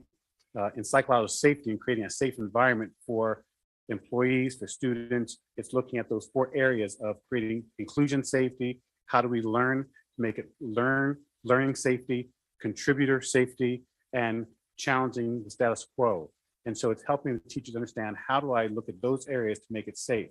When we're looking at building trust, we're talking about to the principals and assistant principals, we're looking at the elements that build trust, which is integrity, intent, capability. So when you ask what does it look like, it's drilling down these topics into the principles of these topics, take them through exercises, watching videos, and then we are big proponents of this philosophy called 10, 20, 70, which is 10% content. Then they have about 20% of mentoring and coaching. And then 70% is on the job training, where they apply these principles on the job. So they're not just sitting being lectured to. Who likes to be lectured to? I've said before, and I apologize for being flippant about this, but it's very true. No one wants to be going to church and be told you're a sinner going to hell. Why go to church? I want to be uplifted. Why go to school to be told I'm bad? I want to be educated. And so we really believe that unless the principals and assistants can apply it, they're just sitting listening to rhetoric. So when you ask, how are they going to learn it? They're going to learn it by doing it. We're going to be giving them assignments. They're going to be having mentor groups, small groups that they come back and be accountable for. For example, what did I do this week to build trust with my teachers? What did I do to build trust with parents? So each topic that they've learned, they then apply it, come back and share their learnings. Okay, thank you. Sorry for Thank that you long so much. explanation, but No, that was great. No, I think that sounds wonderful, because I was wondering if it was just like an hour class that, yeah, so. no, it's anyway, pretty that's really- comprehensive of getting content, then mentoring each other, being coached on it by professionals, and then applying it. And applying and back coming and back. Yeah. show their accountability to what they learned. Yeah, that sounds great. Thank you. Welcome. Mrs. Neubauer? Thank you so much. Always a pleasure when you present. I feel like you shed light onto this topic really, and what is the desired outcome and the behaviors. And I too would echo what Mr. Wrigley said, that I'd be really interested in you doing some of this with the board in a workshop setting or something like that. I think we could really benefit from that. And that would help us be more cohesive with all of the wonderful cabinet members and people we work with. So it'd be Well, fun. I would love that. And first of all, I compliment you on receiving that, because oftentimes when you do teach people, they ask, what are our leaders getting this? And so I think it would be very appropriate that as we're working with the cabinet, that we do provide a workshop for the board, so that they're much more aware of what this is. So That'd be great. thank you for accepting that invitation. Thank you. Other comments? Mr. Just- Millibird? Just one quick question and kind of as a follow-up. If you did, or when you do, provide training for the board in a workshop type setting, what kind of time frame are you looking at on that? Is that a 2-hour session? Is that initially? I know it goes on forever and it's never done. It would be a phased approach. When I say that, it would probably be a series of maybe 5 different sessions or 7 different sessions. And each session could be 2 to 3 hours. And we would spread that over the year, so it's not all at once. But I will say this, I'm very passionate about this. People say, and I know this is not the board, I just have to say it publicly. People always say they're interested in diversity, they're interested in inclusion, but they never get the time to do it. It's something that cannot happen overnight. It's something that's a process. You don't just go to one class and all of a sudden, I'm inclusive. I've graduated. It takes time. It takes time for you to go out and do the work. And so these sessions are just sessions to give you information, get you thinking. The real work happens when you walk away and you start applying it with the people you work with. And that takes an opportunity for you to come back and then share those experiences. So that's why I say it's a series of sessions of you getting content, going out and coming back. Mrs. Tingy, good luck working that into your busy schedule for us. Oh, no, People thank do it in you. many different ways. You do it in small bites. You know, if you're going to eat an elephant, you can't eat elephant all at once. You've got to break it down and do an hour here, an hour there. But it is a process. Well, thank you. I think it sounds like the board is interested in having some participation in this. So I will, I'll work with Superintendent Robbins and we'll kind of work out a schedule and then get that to the board and to see what works for them Great, thank you. for participation. Thank you. And thanks for helping us with this. And it is something that I think the end goal is to really have it internalized so that we can externalize the behavior. Thank you. Thank you. Anything else? Superintendent, did you have anything else? for No, us? thank you, Kevin. Thank you. Thank you. One quite last question. Yes. So definitively, when will I get a response from the board to proceed to move forward? So this is a first reading and thank you for asking that. We would bring it back at our next meeting. Board, do you have any additional information that you would like before we maybe put it on the agenda for possible action at our next meeting? So Superintendent? one conflict with that, just timing wise with the spring and preparing for next year, if, you know, and kind of in conjunction with 328 and the modules, is that we would like to do the training with the principals sooner than later, like March the 8th, if that's possible. So I don't know how, if the board is okay with that. I mean, but if we wait into later into March or April, that's really going to back this up with our teachers. Well, I think, yeah, I think if the board's comfortable with them moving ahead, do you have a time already scheduled with the principals? Tentatively right now, March 8th, I think. Is that correct, Kevin? 10th, Yeah, Cindy's holding up 10 fingers. March 10th. March 10th. March 10th. Okay. Okay, so if the board doesn't have any objection, we'll go ahead and let that move forward. But I think because Rule 277-328 requires that the local board approve the training materials, that it does need to come to the board for formal adoption. And if the board is comfortable, we can bring it back on the 15th for that action. And so board, is there any additional information you would need before the next board meeting? Just again, just maybe a copy of it. I looked through it, but my printer didn't want to use that much ink. It might be nice, but maybe we're just going to let you go a tentative thing and move forward on it. And you'll maybe come back to us and say, we need to tweak this too before our next meeting. That might be helpful. So it's almost like a pilot you're running. And then if it looks good, then you could let us know. We'll move forward. Okay, so Mr. Wrigley would like a hard copy of it. Anyone else like a hard? I would love a copy? hard copy so I can take notes, write them in. Great. Okay, so I think Cindy can do that for us, maybe. All right, thank you. Okay, anything else? Oh, all right. We will see you maybe in a couple of weeks then. Okay, All right, you. thank you, Kevin. Next is, let's see, sorry, we've got made so many changes. So next will be item 8C, COVID-19 update. And I will turn time over to Superintendent Robbins. Thank you, President. Well, hopefully this is a historic COVID update, and it doesn't mean that COVID is gone. So I want that on the record for everybody listening. I'm not saying COVID's gone, but hopefully, keeping fingers crossed, this is the last COVID update for now. So 700 and something days later, and I hope I don't get real emotional over this, because it's kind of all I've known since I've been in canyons. But I just want to recognize again everybody in the room and that's listening in the district, families that have been affected by COVID and its destruction. I think it's important that we recognize the damage that has been caused by the pandemic, not just to people's physical well-being, but also their mental health and their emotional and social well-being through all of this. I think it goes without saying that it's been difficult to say the least.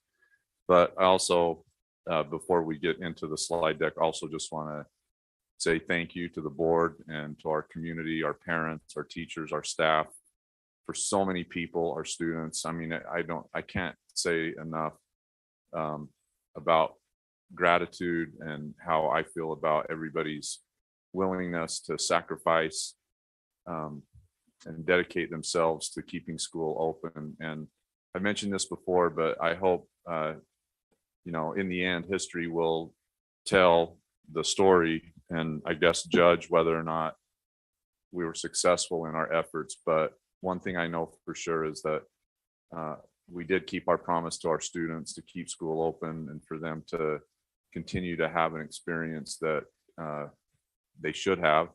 And hopefully later in their lives, they'll look back on this time with gratitude themselves toward their teachers, the schools, administrators, their parents, their relatives, everyone in their community that has sacrificed to make sure that this happens. So, and I want to just end, since we're signing off on this for a bit, but this is this vaccine bottle. This is I don't know where we need to put this, maybe in a trophy case, I guess. But the first night of the vaccine clinic in Canyon School District, if you recall, we vaccinated, I don't know how many thousands of employees, but Everett, get emotional. Everett, Perry brought this down to me and said, this is the first bottle and the first vaccine given in Canyon School District. And if you remember that night, most of the employees that came that first night were mostly our older employees. And the hope that came with this little tiny bottle still resonates with me to this day. And seeing the hope in people's eyes and faces that things might get better will always have a lasting impact on me. So we'll find a place for this. I appreciate Everett, kind of corny that's what he saw in that night, but definitely one that we'll never forget. So here we are. We're now kind of in this different phase. We've been through this year. We've been tier 1, tier 2, tier 3. We've seen this variant change. We continue to learn from it. Again, people that have had such an impact, I think it's fair to give a shout out to Dr. Webb. He's been right there with us in every decision that we made. The county health department, can't say enough about all the support, but we've kind of pivoted as a state. We're no longer in an emergency response mode. So you can see we've all read as of late, Governor Cox has announced this pending change. Effective March 31st, we'll start to see a decrease in downsizing and testing sites will become closed. Dashboards updated less frequently, and treatments will be made more available in private clinics and care centers, and continuing to push vaccinations in the state. So you can see the decline in overall case counts throughout the district, which is really nice to see compared to where we were at the height of the surge in mid-January. Our operational capacity is really probably the key element in going forward in how we operate. I think it's important to understand that all of the things that we've done are still contingency plans that are on the ready. We really have become, I feel like, very effective in how we've been very targeted and precision in our approach. And so all of those strategies will be there in the event that another variant rises or another threat occurs. But you can see currently we're down in cases from the peak at 1,195 down to 36. So that declining demand for testing is occurring. Positivity rates have fallen to 0 from our peak at 67%. So you can see that continuing to go down. Employee absenteeism is at pre-Omicron levels, which is awesome. And student attendance, as you saw in the last meeting, continues to stabilize close to 90%. Obviously, we want to see that higher, but it has stabilized when we were around 70-75% during the height of the surge. Also, demand for substitute continues. Much of this is really more around state requirements with letters and other trainings, but not so much on the variant side. I wanted to just mention at this point, I know people have heard this before, but I think again should be said, just the great sacrifice made by so many people. When we had, at any given time in the months of December and January, if you recall, over 200 employees out per day, there was no way for us to cover all of those absentees with subs. And so people were taking their time, whether they were staff or teachers or community members, people were stepping in to ensure that our kids would have an adult in their classroom to support them. And while that's not perfect, obviously, we want our teachers in the classroom. It meant that school could go forward. And quite honestly, there were a few days I teetered on, whether or not a school should remain open or not, and whether or not, the education and the level of engagement that was occurring could continue, because our capacity was at a breaking point. And I want to recognize everybody that stepped up to make that happen. For a while, many district employees here at the district office who, they're carrying their load too, would take time to go out and substitute for classes. So, I don't know how we ever repay that or pay that back, but, we certainly can pay it forward and recognize the sacrifices made. So moving forward, I'm super excited to say we're back in tier 1 status. So this is pretty much, as I said, kind of the last COVID update for now, meaning that it's back to as normal as possible, which is amazing that we're at this point. I think a few things too, though, that we've learned that we'll go forward with is keeping enhanced air filtration.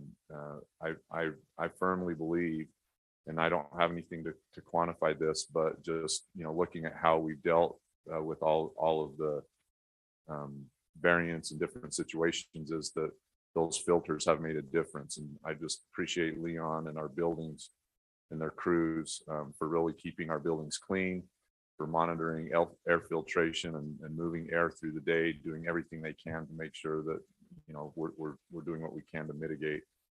We also want to continue to encourage and enhance our touchless water fountains. I think that's also something that's been learned in this. We really should get away from water fountains that we lean over and drink out of. You think about that, why we didn't change that 20 years ago, right? It just, but we've learned, and we'll continue to do that. I think also hygiene is very important. If you're sick, we want you to stay home. I think in the past, the narrative's kind of been, come to work or go to school at all costs. But we know that one of the mitigating strategies that's effective is to stay home when you're sick. So we'll continue to monitor those attendance rates and staff capacity to kind of have a pulse of where that's out, or how that's working out. We'll also plan to phase out the COVID-19 dashboard. So we've already started to really step that down, and that will be going away. People can still go to the county for information, but we'll no longer support that.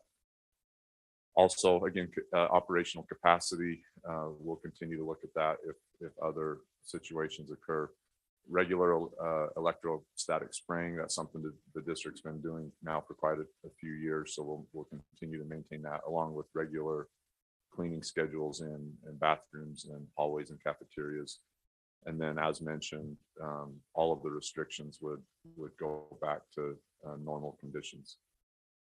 So just a few things, I think, as we've talked about before, about our guiding principles and goal from the beginning to keep school open, balancing our students' education experience with health.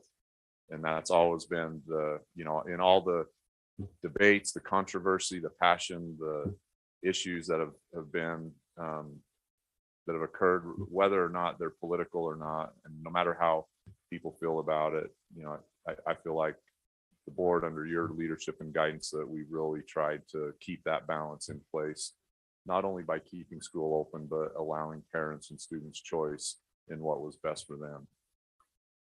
Also, through this, we've really had to accelerate improved technology and blended learning, right? We've learned about choice. We've learned about students and parents really wanting and making it a necessity that students have the opportunity to really learn at their pace in their place. And that's kind of a different narrative than we've really ever experienced in education. But this is something that has occurred. Is it perfect? No, we still have a long way to go with really building that infrastructure out, but we're getting better and better at that by the day. At the same time, maintaining achievement levels. It's great to see Canyons, even through the pandemic, and this is a tribute to everyone in the district, that yes, we experienced some loss, but still maintaining high levels of learning even through the pandemic. Our graduation rates have maintained pretty close to 90% throughout. So just a few of those numbers you can see, thinking back with our action plans that we initiated in July of 2020, when it was when we were really in the fog of war and trying to make decisions. Eventually that plan was adopted by the state, as you know, in January of 2021 going forward. And we were one of the first districts to implement test to state. It really allowed us to move from a situation where we were moving schools in and out to online, to keeping schools open. 3.9 million free meals served during those 2 years is just astounding. You think about the time that we were shut down and all of the meals being served and keeping families and kids afloat. That's a pretty big deal. 5 million in Chromebooks. We continue to upgrade our tech integration and trying to meet our students' needs there. We still have students that lack high-speed internet at home, and so that digital divide still is there. But I think we're getting better and better connected, but also at the same time really thinking about how engaging technology really should look and how it can be effective as a tool. And that's really all it is. It's a tool to enhance learning. It doesn't replace relationships. And we know that through the pandemic, that in-person instruction is far and away our priority. But there is a place to provide this flexibility in pace and place for students in their learning. Also there, just as a number, if you recall, through the vaccination clinic, 73% of our employees were vaccinated through that clinic. And our HR department, again, deserves all the accolades. Steve, under his leadership, really set the model, not only for the state, but around the Western region in our country for what that could look like. Also out of that, Canyons Online. So we were able to establish its own K-8 school and then a high school program for online learning that, as you heard about last time, is flourishing and continuing to grow. So that's been exciting too. Okay, that's kind of it on the COVID update. So signing off one last time. Thank you. Board Madam members, President. any questions or comments? I'd just like to make a proposal. Mrs. Arnold? So I would like to make a proposal in recognition of the heightened challenges faced this year by Canyon School District employees, and the appreciation for their professional and hard work. the Canyon School Board of Education and Administration are awarding a one-time bonus to the employees. The pressure of operating in a pandemic have been compounded this year. Sorry. By supply chain issues, acute staffing shortages, and inflammatory pressures, which have added to the stress and workload of everyone. Yet, our Canyons administration, the teachers, and the staff have shown grace and resilience, showing up for the students with passionate dedication and caring hearts. The bonus that I suggest would be $300 for all contracted employees and will be prorated based on the employee's FTE status as of March 1st.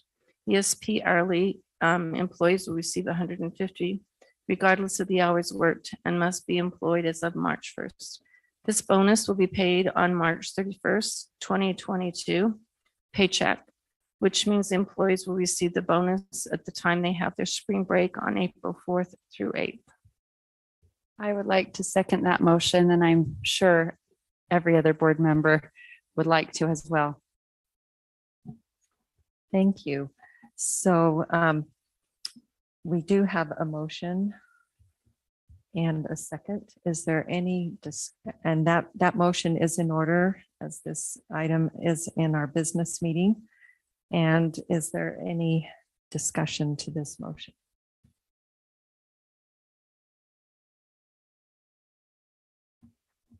Okay, seeing no discussion, I will ask for a vote. All in favor of the motion, please say aye. Aye. Any opposed? That motion passes. Thank you. And now, board members, are there others that would like to make comments? I think Mr. Wrigley. Yeah, just a couple comments. This last year has been quite emotional, to being very angry at all the time that's been taken from me and all the people we deal with. But it's also been one of those eye openers to be very appreciative of all the things. When I went to my first movie theater after being gone for 2 years, it was just a miracle. When I went to graduation last year, when we didn't think we were going to graduate, I was sitting up there in tears.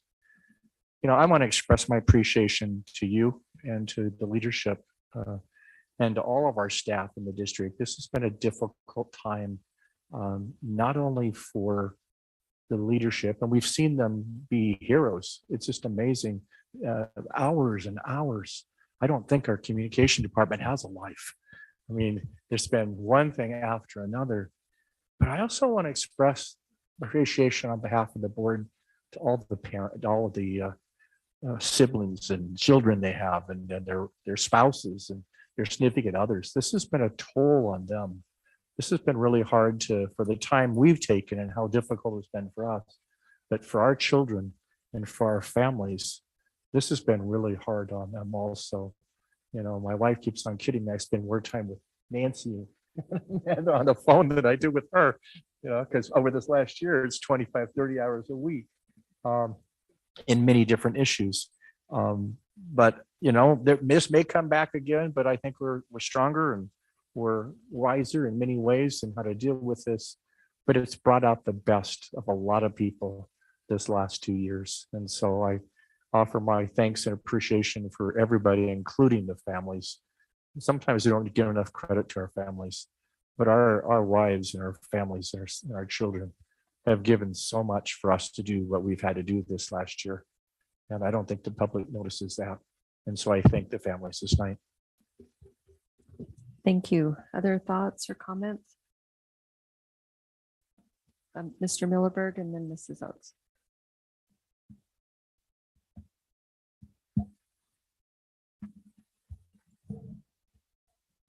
You know, I find it very interesting, and I hope I'm not breaching any confidences at this point in time. If I am, somebody will probably throw their shoe at me to shut me up. We started talking about this proposed bonus a few weeks ago.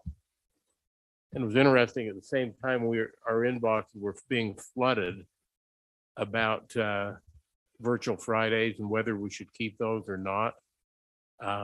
We were discussing how much we appreciated the teachers, how much we appreciated the employees district-wide for the professionalism and what they had done through this very difficult year. We discussed it again tonight, and I was so very, very impressed with our Board of Education. How everybody was rallying behind the employees and how grateful as a board we were and still are for those who have kept our schools open, those who have kept our children learning, and those who have paid a great price. It's not easy when people have had COVID in their home. It cripples the family. Family can't go out, they're in quarantine. And so I just wanted to share with the public what I've learned over the last couple of weeks from my fellow board members about how much we appreciate the professionalism of all our employees. Mrs. Oaks. There's so much that can top some of what's already been said. I hope that the teachers out there recognize how much we really think about you and recognize how many sacrifices you're making on behalf of our kids. And I'm really sorry to have watched some of the rhetoric that has been propagated over the last year in our community and in the state at large towards teachers. I was very angry this legislative session. It took a lot to calm me down when I would come back from the state capitol, just considering some of the things that were being proposed that were so punitive in nature to a population of people that we should be incredibly grateful to. I sat there and I thought, can you imagine if the legislature was proposing these types of bills with our doctors and our nurses? People would be outraged. And I felt a lot of outrage. And I'm grateful to see that a lot of those have gone by the wayside and that the public spoke so overwhelmingly with regard to the voucher bill. I want you to know that we see you and we are grateful for you. And we couldn't do this without you. You're the most important part of what happens in our kids' education between you and the parents that these children go home to every day. Those are the most important people. Mrs. Neubauer. Just very briefly with this motion that we've decided to activate tonight, I just wanted to express my sincere thanks and appreciation. And we have received so many emails and I've had so many conversations with all different types of educators, paraeducators, our ESP employees that come in and help and assist. And Clarine's always good to also talk about, and the custodial staff and those that serve lunch. But every single working member of our schools, I just wanted to say sincerely thank you. That's all. Mrs. Schill. So I just want to also add my thanks. I've been up at the legislature almost every day, and I've been working closely with Heidi Matthews, who's the president of UEA, and she is just a great advocate for teachers and always telling us how they feel. And I do know that teachers are having a hard time. I mean, it's been a long 2 years. And this legislative session has not been helpful at all, but we as a board just feel strongly that we want to say thanks. It's not a ton of money, but it's all we could do. And we just want to say thank you to everyone for their work. Thank you. I share the sentiments that have been expressed, so I won't repeat them. But as superintendent, as you are giving us this update, which we trust will be,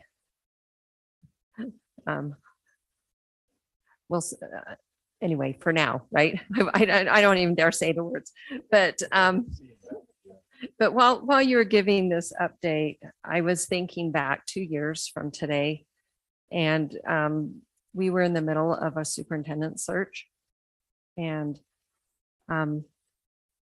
this thing called coronavirus was kind of getting some attention in the news here and there, but we had no idea. We had no idea what we were in for. The challenges that this pandemic has brought, we had no idea. And the strength of the leadership that came as a result of our superintendent search, we had no idea. And I just want to express my appreciation to you and to the administration, as well as the teachers and everyone. Someone recently asked if you could go back and do it differently over the last 2 years, would you? It gave me nightmares and kind of made my stomach turn to even think of that, of reliving those times again. But I think with your leadership and with the board and with the amazing educators that we have here in Canyons District, I can't think of anything if I were to go back, I don't know that we could do it any differently and make it any better, because we have stayed focused on what you started out with your report on those things that are most important. So I just say that also in appreciation to you and to the staff and everyone throughout the district and to my fellow board members. So anything else on this item? Yes, please. Just on behalf of all of the employees, thank you for the bonus. And I know I speak for many, but that gesture is taken well. And I know many will share that. I'm sure we'll share that feeling as well, but I just want to voice that publicly. So thank you. Thank you. Okay, our next item.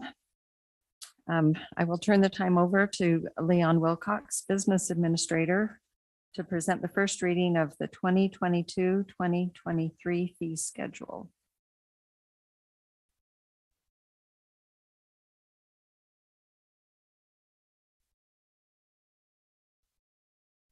Thank you, President Ting. I just also want to echo Dr. Robin's comments. Thank you on behalf of all our employees for this bonus. It's maybe a somewhat small amount, but it's the cumulative move is about 1.3 million that you've dedicated tonight to the employees. So on behalf of all of us, thank you very much for that. Moving on to our fee schedule, I want to thank Gary. He's put together most of this for us. And he'll be walking you through a couple changes, but I just want to go over HB 211. That's been talked about quite a bit. Charlie and Susan hit on it earlier today. HB 211 is a big change in how we can charge school fees. Now there has been a second substitute. That substitute has passed the House, and it passed by quite a wide margin. We've been told there's actually going to be a third substitute that allows for CTE fees to be clarified in that. That bill has not actually been made public yet, so I'm not sure where it's going to be. So we don't know exactly where it's going to end, and like I say, it has not passed the Senate yet. So we're kind of running at one pace here and one movement and trying to decide how to best present the fee schedule this year. But just to go over what HB 211 does, it eliminates what they have always called general fees, and that would be our registration fee or activity fee, whatever you want to call it, technology fees. Right now, they're $90 each for students in middle and high school. It would eliminate basically any fee during the school day that's not a tangible item. Some of those would be tangible items are eliminated, such as consumables, such as workbooks, textbooks, things like that. Certain supplies for wood shop, robotics, things of that nature are still allowed. For the student art supplies, clay, for ceramics are still allowed to be charged. Where the student makes a project and can take that home, they're still allowed to be charged there. I think it was Charlie mentioned, there's no, right now, no dedicated funding to replace lost of fee revenues statewide. They're estimated that to be 24 million. I think that's actually a little low. Last year, our general fee revenues were about 1.5 million. So it's a big hit there. And as I mentioned, we can still charge for instructional supplies or equipment. That would include, as I said, art supplies, wood for shop, supplies used in labs, things of that nature. Driver's ed can still charge, rental of musical instruments is still allowed. Basically, but and co-curricular activities that are outside the regular school hours can still be assessed. So if some class went on a field trip after school, you can still charge for the transportation and whatnot. And of course, extracurricular fees, that has not been changed. I don't think that's ever will change for, sports or drama or something like that.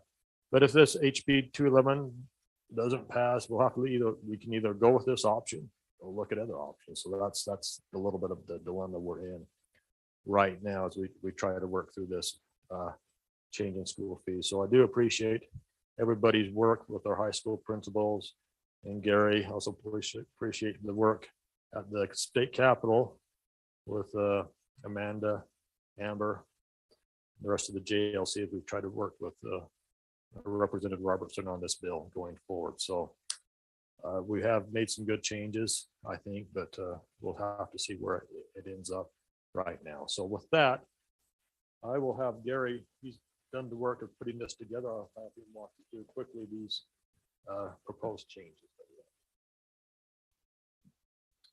Thank you, Leon. I know this is an exciting time, and whenever I show up here, you know what we're going to be talking about. So anyway, school fees. As it shows up there, the high school aggregate will not change. That's still going to be $5,000. And we, of course, we did check, and as of today, as of yesterday, there were no high students that were over the $5,000. So I think we're good there. In the middle school, there was one student that was over the $500. However, it's due to a Chromebook that they lost, and they had to pay $255. And those are, those are not waivable fees, and I don't think that should probably go towards the maximum amount of 500, because if they wouldn't have lost it, it wouldn't have been over the 500. So also, principals have used some of the general fees that have been charged in the past to help cover some of the extracurricular activities such as officials, because as you know, basketball, there's 3 officials per game, and it's very expensive.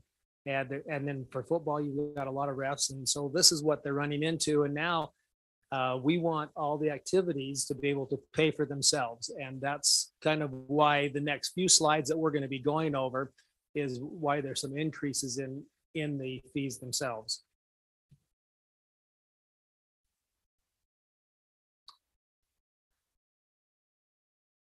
There we go. Okay. We have broken these slides up for elementary, middle schools, and high schools. And you have the master fee schedules in paper copy in front of you for each of those categories. So those are what the fees are. And I've tried to incorporate the fees that we proposed going to into these master fee schedules. So the first one is instrument rentals, and this is going to be for all schools, but I've broken it up into the elementary, and then we'll get to the middle schools and the high schools. And this increase fee is for the increase in costs of instruments, of repairing the instruments, and they want to go from $80 to $100. So that's the proposal that they have requested there on elementaries. So probably the best thing to do, we can talk about each of the fees, or I can go through them, and then you guys can have questions on them. We could be here later if you'd like. I think go ahead and go through everything, and then if there are questions, All right. we'll go back to the particular slides. Okay, so the next one, this is the middle schools, and I've broken up. There's only extracurricular fees on the middle schools that I have any changes for, and you see instrument rentals is one of them, going from $80 to $100, and then the Canyons Youth Choir is a new program, and they wanted to charge $85 for that. Then the high schools, I've broken up into new fees, curricular and extracurricular, and then we'll go into just increase the maximum fees for curricular and extracurricular. So here are the schools, and would like 2 curricular activities here that are new, and the proposed fee is $100 for the child development, and then the first aid certification is $30. For extracurricular activities, that we have esports. Esports is a big it's a big class now, and something that each of the schools are participating in. And here are the maximum that they propose for participation, and you can see the other categories there. And so there's that one. The next extracurricular, here we have German National Honor Society, we have school performances and choir. And these are all new categories, and they might fit into like choir at the very bottom. They wanted a camp and clinic in there due to they wanted to go to some of these, to have a camp for their choir. Here's Advanced Ladies Choir. And this is, again, you can see the totals over there. Sorry about the formatting. I thought I'd corrected that. Dance 3 is a new category that Alta High wanted. And then this is the increase in the maximum amount, and this is for the curricular fees. And there's one, Diamond Ridge wanted to increase their graduation recognition to provide some more things for their students from going from $20 to $50. And then extracurricular fees, they increase the maximum. And here's the boys basketball, the participation fee. They wanted to go from $200 to $250. This is due to the cost of referees that they wanted to do. And the other ones, you can see down there, they just have increased costs. And as we all know, inflation is a big one. I think probably the biggest thing is the travel. The principals wanted to go from $1,250 on travel to $1,500 because their travel costs, the hotels and the airfare is more expensive than they can cover right now. And really, those groups should be able to pay for where they go. And so this is one of the increases that they would like.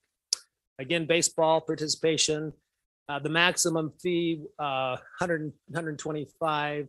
They were charging, one of the schools was charging $75, but it wasn't enough to cover referee costs. And so they want to increase that to $200 for the maximum fee.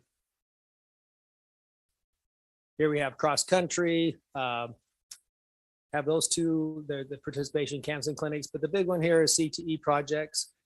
Cost of wood, metal has all gone up, and $200 for they're saying does not cover the cost for their projects. They wanted that to go from $200 to $350.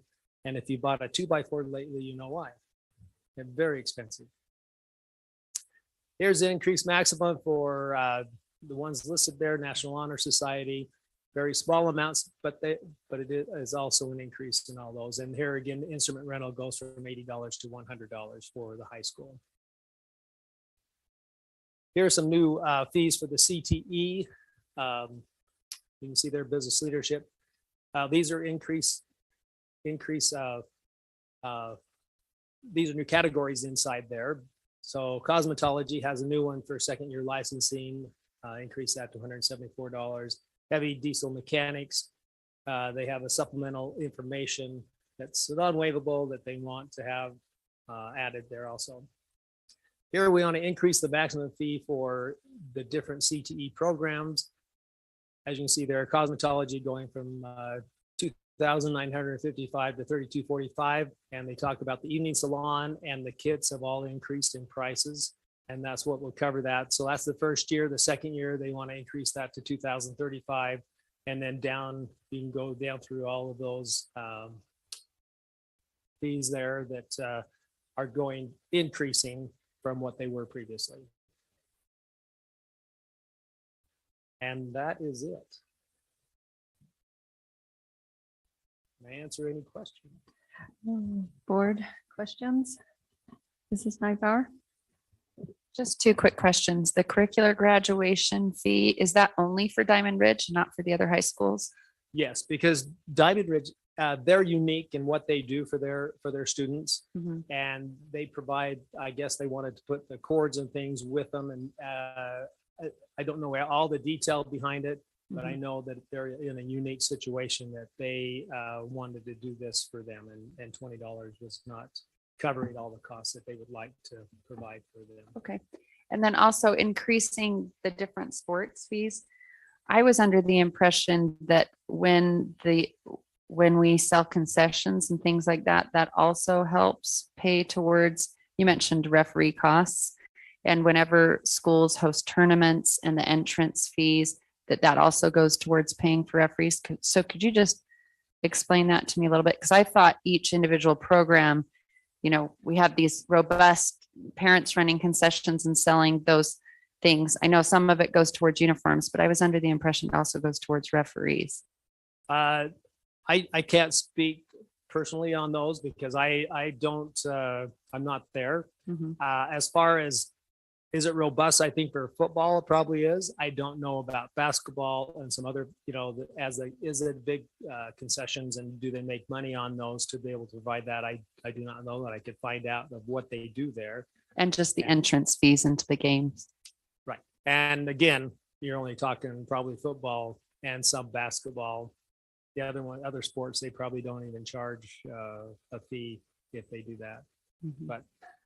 But as I say, that these sports have to provide for themselves. They have to be self-contained from now on. They can't be able to pull from other fees from the school.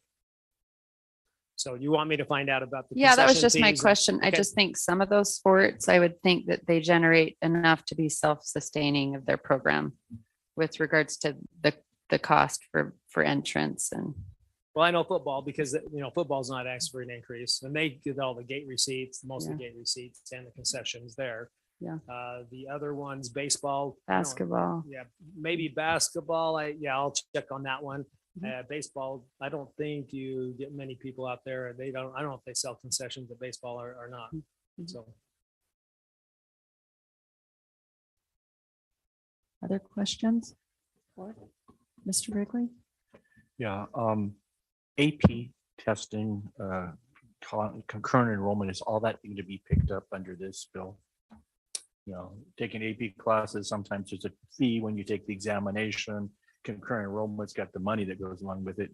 Can we charge for that or is it picked up under the bill? I know we can't charge for textbooks for CTE anymore. So that will be eliminated.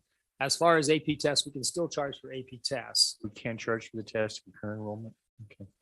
Yeah, and then concurrent enrollment. Now that one, if it's paid to like Slick or to another college, then that we just mainly we put that in there for the information for the parents saying, if you want to take this class, there's a $40 fee at one time. If you're going into Slick or to some other school, it's a one-time fee if you do that to get that concurrent enrollment, and then you need to pay for the hourly credits after that. And I think we've looked at that as $5 per credit hour. So the last question I have here is, a lot of these fees are getting pretty significant as we get to family. Do we have an easy payment plan?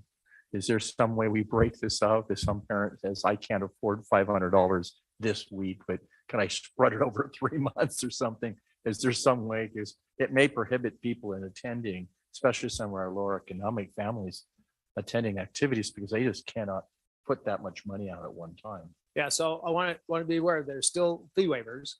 So that has not gone away. So we still have the fee waivers. As far as the schools, every principal at every school I know works with families.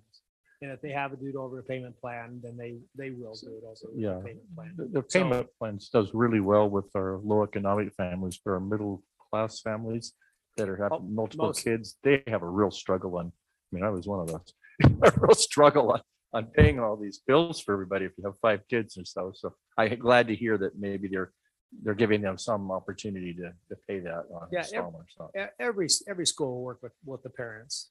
And hopefully if they do qualify for the fee waivers, they will apply for them. Some parents don't, but if they do, then they apply for that and those fees are waived. but also I know this, the principals work with parents to be able to cover those fees. And, you know, if, because the schools do get some donations and they can help out those ways too, but also payment. Thank you. Any other questions, comments, Mrs. Schill? So I just want to say thank you for raising that travel fee. I mean, I was just worried about it because I know travel costs have just gone up so much, and I was just worried about our students being able to still do their trips. So thank you for looking at that and adjusting it. I know it's hard, but still, like, we want them to be able to do those trips. Yeah, it's a two-edged sword. You know, one side we're saying, hey, we want to do all these trips, and the other side you got to pay for it. And you know, and how, you know, it is a balancing act, especially with the lower economic status of some people. And we want to help them because we want to give them the same opportunities that everybody has. So. Yeah, exactly. And I mean, hotels, airfare have just gone up so much this past year. So anyway, thank you for looking at that and adjusting it. Okay, and just, sorry, while we're on that, that cost of travel is actually in policy, in board policy. So we would need to bring that policy forward with a change to accommodate this request for an increase allowance. So, Mrs. Nybauer. I'm sorry, I forgot one of my questions. With the student who lost their Chromebook, do we feel okay about having those total fees, the $585, or would it be better to give back $85 because it was over the amount allotted? Do we feel good about it, or I just wanted to raise that question. Just, I know we can't feasibly, right? They have the maximum fees for a reason, but I understand that the student lost it. And so maybe it's replacing, you know, a replacement fee, but I just wanted to, and the Chromebooks cost us $255. So, right. So they just were charged what it. They're just returning what they had checked out from us. Mm-hmm. So, that, you know, I guess that's a discussion that the board would have to have as far as not, you know, not specifically just this person, right? But what is included in the 5,000, what's included in the 500 for middle schools.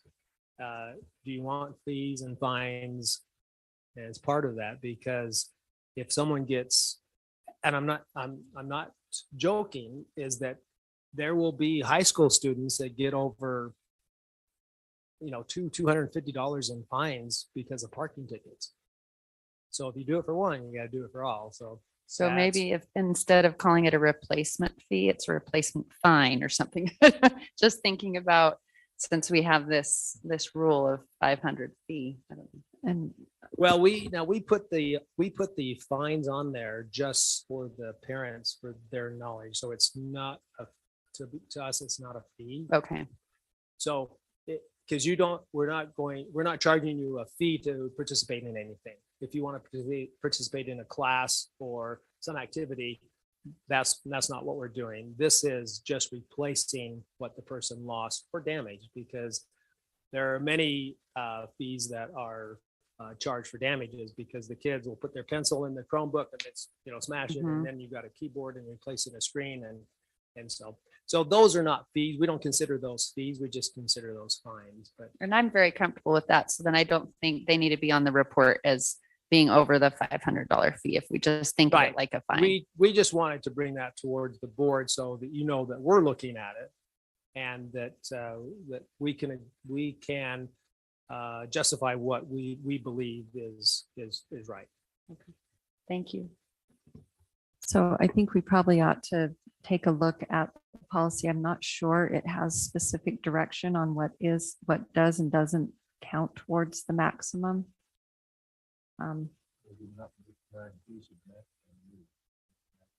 Right, but I think, yeah, the question is whether or not non-waivable fees should count towards the maximum. Because the replacement is a non-waivable, right? Not a fee. It's just a fine. So it's not part of the fee schedule.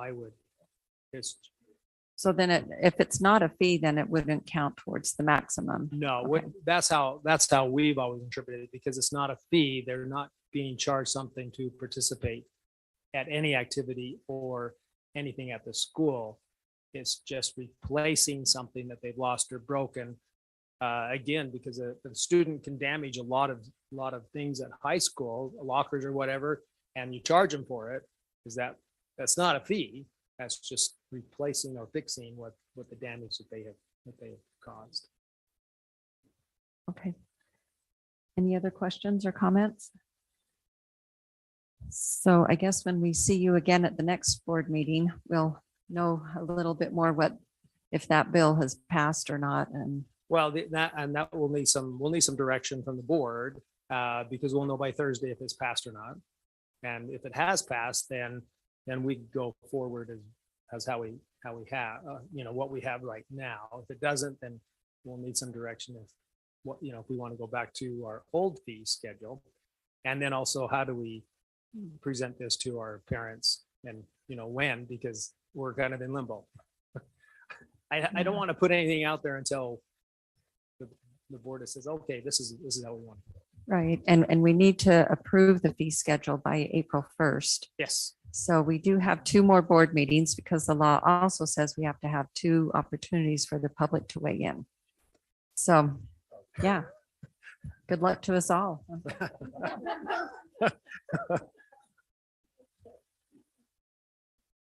Any other questions on this? All right, thank you, All Gary. right, thank you. Okay, next is consideration for adoption of a resolution for the Board of Education of Canyon School District, Utah, authorizing the issuance and sale of not more than 55 million aggregate principal amount of its refunding bonds, Series 2022B, and related matters. This is a second reading with action requested. I'll turn time over to Mr. Leon Wilcox, Business Administrator.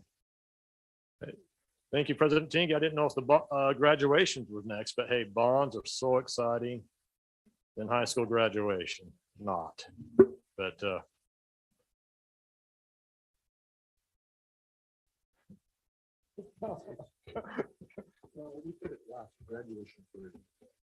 Yeah, I might have mixed up, but we didn't see the Go ahead. with the board's permission, we'll proceed with the I'm bond gonna be so refunding. fast on this. Bob will come throw me off and You better hurry up. So I'll Fine. just make a motion. at 9:40, he will come kick me off. Again, we're looking at 2 transactions. One we did on February 9th, where we sold non-taxable bonds. We're looking at your permission or your approval to go ahead selling taxable bonds to refund bonds that we issued in 2013. We feel strongly that if we issue taxable bonds now, rather than waiting a year, the interest rates are going to be better for us. And so we do expect about a $4 to $5 million benefit or savings from that. You can see the 2 transactions there. So these bonds that we're going to issue coming up here in April, we're going to pay those off first. You can see we won't be paying as much interest. Those that we issued in February, we're just going to delay those until 2027 and start paying those off. Between these 2 transactions, again, we're looking at these 2 as a whole. It's about a 12 million plus savings is what we're expecting. You can see that would be our total bond outstanding. Lots of numbers there, but we just want to bring it to these two slides here. This is before our bonds, before the transactions. I want you just to pay attention to the blue lines in 32 and 33. What we're going to do is push that money up here. And so those 2 lines drop considerably because we've pushed money forward, similar to reducing your mortgage, from 30 years down to 20 or 15 or something similar to that. You can see our total did go up a little bit, but our assessed valuation and on the district's property has gone up, so we can stay within that promised tax rate. So that's what we're doing, again, pushing more forward on those 32 and 33 years to save money on interest that way. Here's the resolution is on board docs, also is what we call our official statement. That's what investors see. We're working with bond rating agencies this week on our bond rating, and we're tentatively scheduled to sell these on March 22nd and close later in after spring break. So with that, boy, I've got like 3 minutes to spare, but with that is a possible board motion right there, or happy to take any questions. Thank you. Board, any questions? Can I just make a motion? I don't see any I questions. can so, read it. Yes, Mr. Millerberg. I'd like to make the motion that we approve the bond resolution on board doc authorizing the issuance and sale of not more than $55 million aggregate principal amount of refunding bonds series 2022B and related matters. Thank I'll you. second Is that. there a second? Okay, thank you for the second. Any discussion to this motion? Seeing none, I'll ask for a vote. All in favor, say aye. Aye. Any opposed? That motion passes. Thank you. Okay, now we get to talk about graduation. I will turn time over to Dr. Robert Dowdle, Assistant Superintendent, for the Board of Education graduation assignments for May 2022. Thank you, and kudos to Leon Wilcox for getting that in under 5 minutes. Yes. All right, with the graduation documentation that we sent you, I provided both the 2021 graduation document and the 2022. Did you all receive those? So you can see last year's assignments, and then this year we have the most of the boxes filled out. Now, a couple of things to bring to your attention. South Park will not have a ceremony this year, which means that we are out of the prison graduation business forever. So with it moving to Salt Lake City and with the prison not allowing a graduation this year, there will be very small ceremonies, not ceremonies, but acknowledgements for inmates who have graduated this year. We're not invited. As far as the others, please note the dates. Our first graduation is May 20th, and that's Jordan Valley. Our second date is May 24th. That's both Diamond Ridge and Canyons Transition Academy. Our third is the Comprehensive High School Block of 5 on May 25th. And our last date is in June 16th, I think that says, for Entrada. So you can see the themes there. I tried to collect them all, but Jordan Valley has not yet got to that point of planning to have that for you. Whoever chooses to speak, I will make sure that you get the information needed. So President, typically you start asking who wants to speak, and I start writing. Okay, so board, and it has been kind of our tradition that we tend to alternate years between the board members that represent significant portions of the community that attends the respective high schools. So let's just start. Let's start with Alta. And then also maybe, yeah, like Dr. Dowdle mentioned, their 4-year references who spoke at each graduation last year. So maybe, I guess, be thinking about it. Amanda, did you have a comment or question? So I know last year I spoke at Alta, and I just would like to make sure that I have the opportunity to speak at Corcoran Canyon this year and make that rotation like what we typically do. Okay, so Mrs. Neubauer, are you okay to speak at Alta? Yes, thank you. And then Amanda, will you, Mrs. Oaks, will you be attending as well? Yeah, I'd love that. Okay. And I will be attending Corner Canyon. I have a son graduating, so I better be there. Okay. So, well, let's see. My comment on, Yes, sorry. so just a Yes, comment Superintendent, go on ahead. Corner Canyon. I'll be there as the administrator, but I'd be happy to give up my slot so Holly and Amanda can both speak at their child's graduation.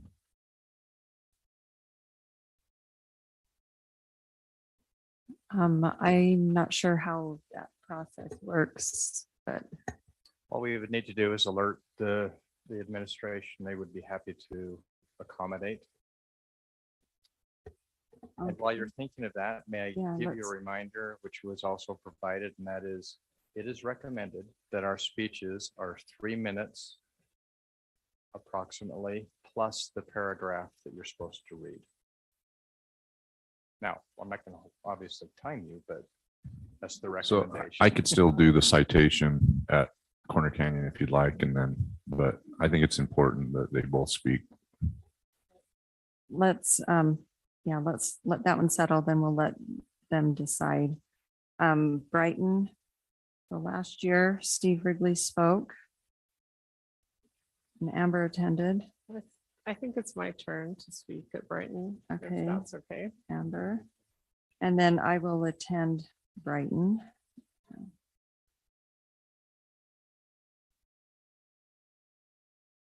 Okay, we'll come back to Corner Canyon. What you guys think about it?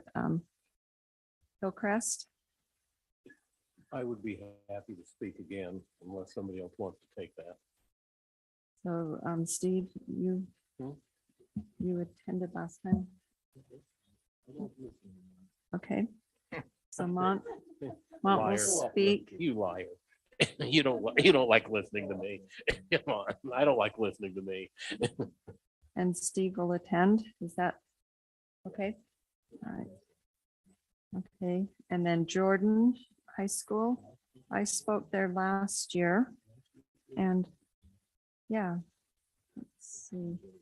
Steve So speaking at Jordan. Steve will speak at Jordan, and then let's see. I know I spoke there last year. And Clarine has indicated that she's available to speak for, so put me down as attending, and then we'll double check with Clarine if she also wants to attend. On Jordan's, yeah. And then Diamond Ridge, Clarine, who, by the way, has been excused for the remainder of the meeting. Diamond Ridge, she said she's available to speak at that one. So- Can I say something? Clarine did not speak at any of the 5 traditional high schools last year. I'm just saying, I don't know if she wants to, but I did notice that. Before she left, she gave me note of the ones that she was interested in. available to Okay, speak for. perfect, thanks. So, thank you though for asking. Okay, so we can assign Clarine Arnold for Diamond Ridge. Does anyone else wish to attend? Diamond Ridge? I'd be happy to attend that one. Okay. And South Park, that is sad, and I do feel sorry for you on the board that have not had that opportunity. It was a real privilege. Entrada, this is the one that's later in June. And that Clarine also mentioned she could be available for that one as well. Should we go ahead and assign her that one as well? To speak. Clarine speak and then Steve attend. Okay. Okay, and then the Jordan Valley, last year it was Mont spoke and I attended. We reverse that this year. If you want to speak, that's great. If you want me to speak, I'll do that. But I'm happy, I really want to be there. Yeah, I would like to, if that's all right. You'll If there's speak some then. remarks, I'll Okay. speak. Yeah. And then Mont attend. Okay, and then the Canyons Transition Academy, there's, If you We can don't need notice to in the speak- box, we have a notice from them. That Right. they're saying, visitors welcome, but they're asking no speakers because of the population.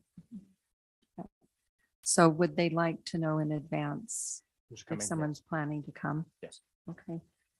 Does anyone want to commit right now to May 24th, which is the day before the traditional high schools have their graduation? It's during the day. It's a really fun activity. It's great. Mhm. Steve? I'll plan on attending as well. Okay. Okay, I think we filled in our boxes. Got 'em all. Any other questions on that? Okay, thank you.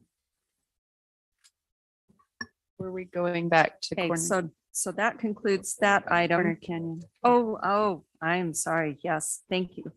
So let's go back to Corner Canyon. And do you have, I'll just turn it over to Amanda and Holly, if how you want to handle it, or if you would like more time to think about it. I think we have a little bit of time. but- I appreciate that offer, Dr. Robbins. Thank you. And I would be happy to speak. And you would still do the presentation, though. Get this site, yeah. Amanda? Okay. All right. I will let You got Carol that? know. Oh, that's the next agenda item, sorry. Yeah, okay, so that concludes that item, and then now we will hear from Dr. Dowdle again on the graduation plans for 2022. So with the news that you heard today about COVID winding down, there's accompanying good news about graduations, and that is we are returning to normal. So they'll be attending the venues that they typically do. The only venue that is up in the air is Corner Canyon students. Seniors are deciding if it's going to be at the University of Utah or in the stadium, and they have a survey going out to them. So we should find that out, I believe, before next board meeting, we will know. But that means that we will be at the U of U, we will be at the Maverick Center, we won't have masks required. We won't have restrictions on spacing or numbers that are going. At this point, we've received no information of restrictions at all. So we're back. That's great news. And I'm very happy not to have to go through the presentation on the creative ways to celebrate. Okay, board, any questions? Okay, thank you very much for that, for your work on that, and we look forward to it. Graduation's going to be here before we know it. That's amazing, isn't it? It is. Yeah, thank you. Thank you. Okay, I think that does conclude our business for this evening. And so next, I'll turn time over to Superintendent for a report, and then to Mr. Wilcox for a report. So Cindy, do you have the accreditation poster? It's okay. No, so just FYI, the final certificate has arrived for the district. That was her one job, was to get that to me tonight.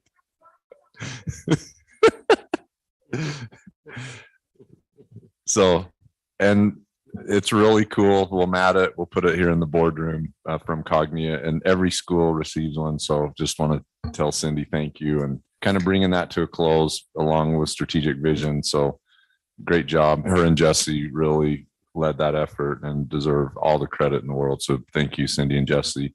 And that's right. That's right. So, okay. Thank you, Cindy. Thank you. Mr. Wilcox.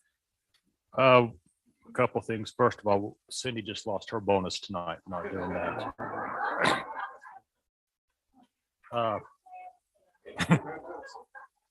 We have plans for the poster too. Just a couple things. I sincerely want to thank Governor and Abby Cox. Abby Cox came and met with Dr. Robbins, President Tingy, Dr. Daddle, and Mrs. Peck and myself last Thursday. Had a great visit. She is a former teacher and is just a huge teacher advocate. So we really appreciate her taking an hour out of her day to come speak with us on how much she values teachers and really supports them.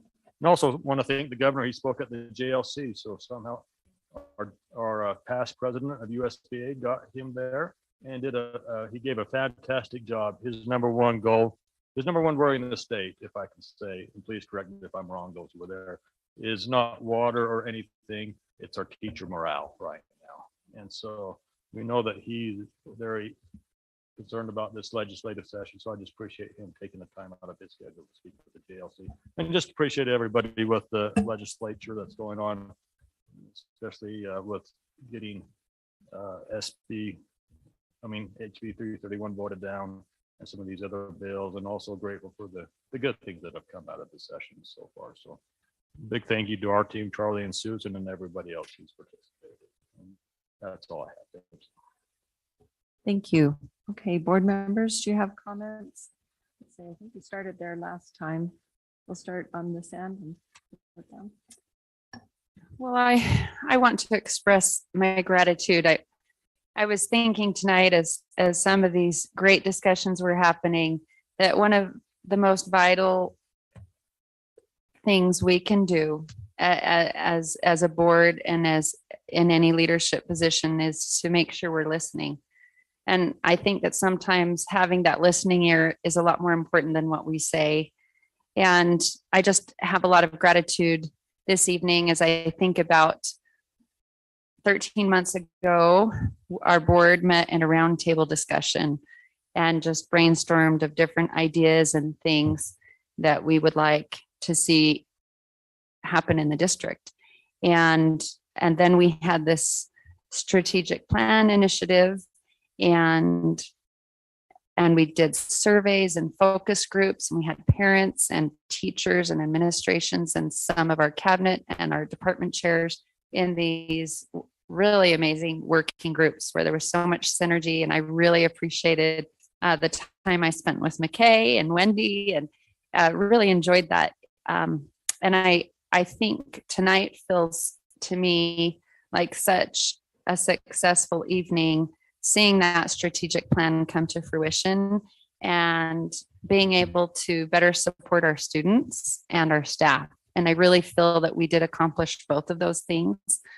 And I'm very grateful that during a busy legislative session, we had Dr. Robbins and Leon whisked over to a Draper Park Middle School Community Council from their meeting with Abby Cox, because the SEC chair had asked them to come to discuss the start time. And I think that speaks volumes to our dedication to listen to our SECs and to listen to the boots on the ground, as was said earlier in Patron Comments.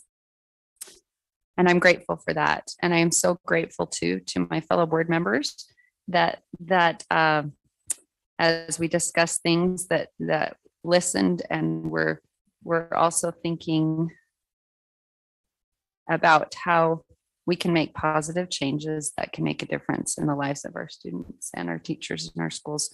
So just a lot of gratitude tonight, and that's all. Thank you. Thank you. Mr. Wrigley. So I'd like to express the gratitude of my wife, but I'll be home before 11 o'clock tonight.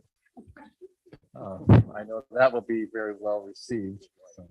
Anyway, also express I am excited about getting our strategic plan. This has been something that since I've been on the board, we've been wanting to have, and this is going to really set the foundation for the district for the next 10, 15 years. So, and this is a major accomplishment, getting that done and moving forward on that. And also just we've expressed to our teachers and our administration just just what a great job everybody has done and our board.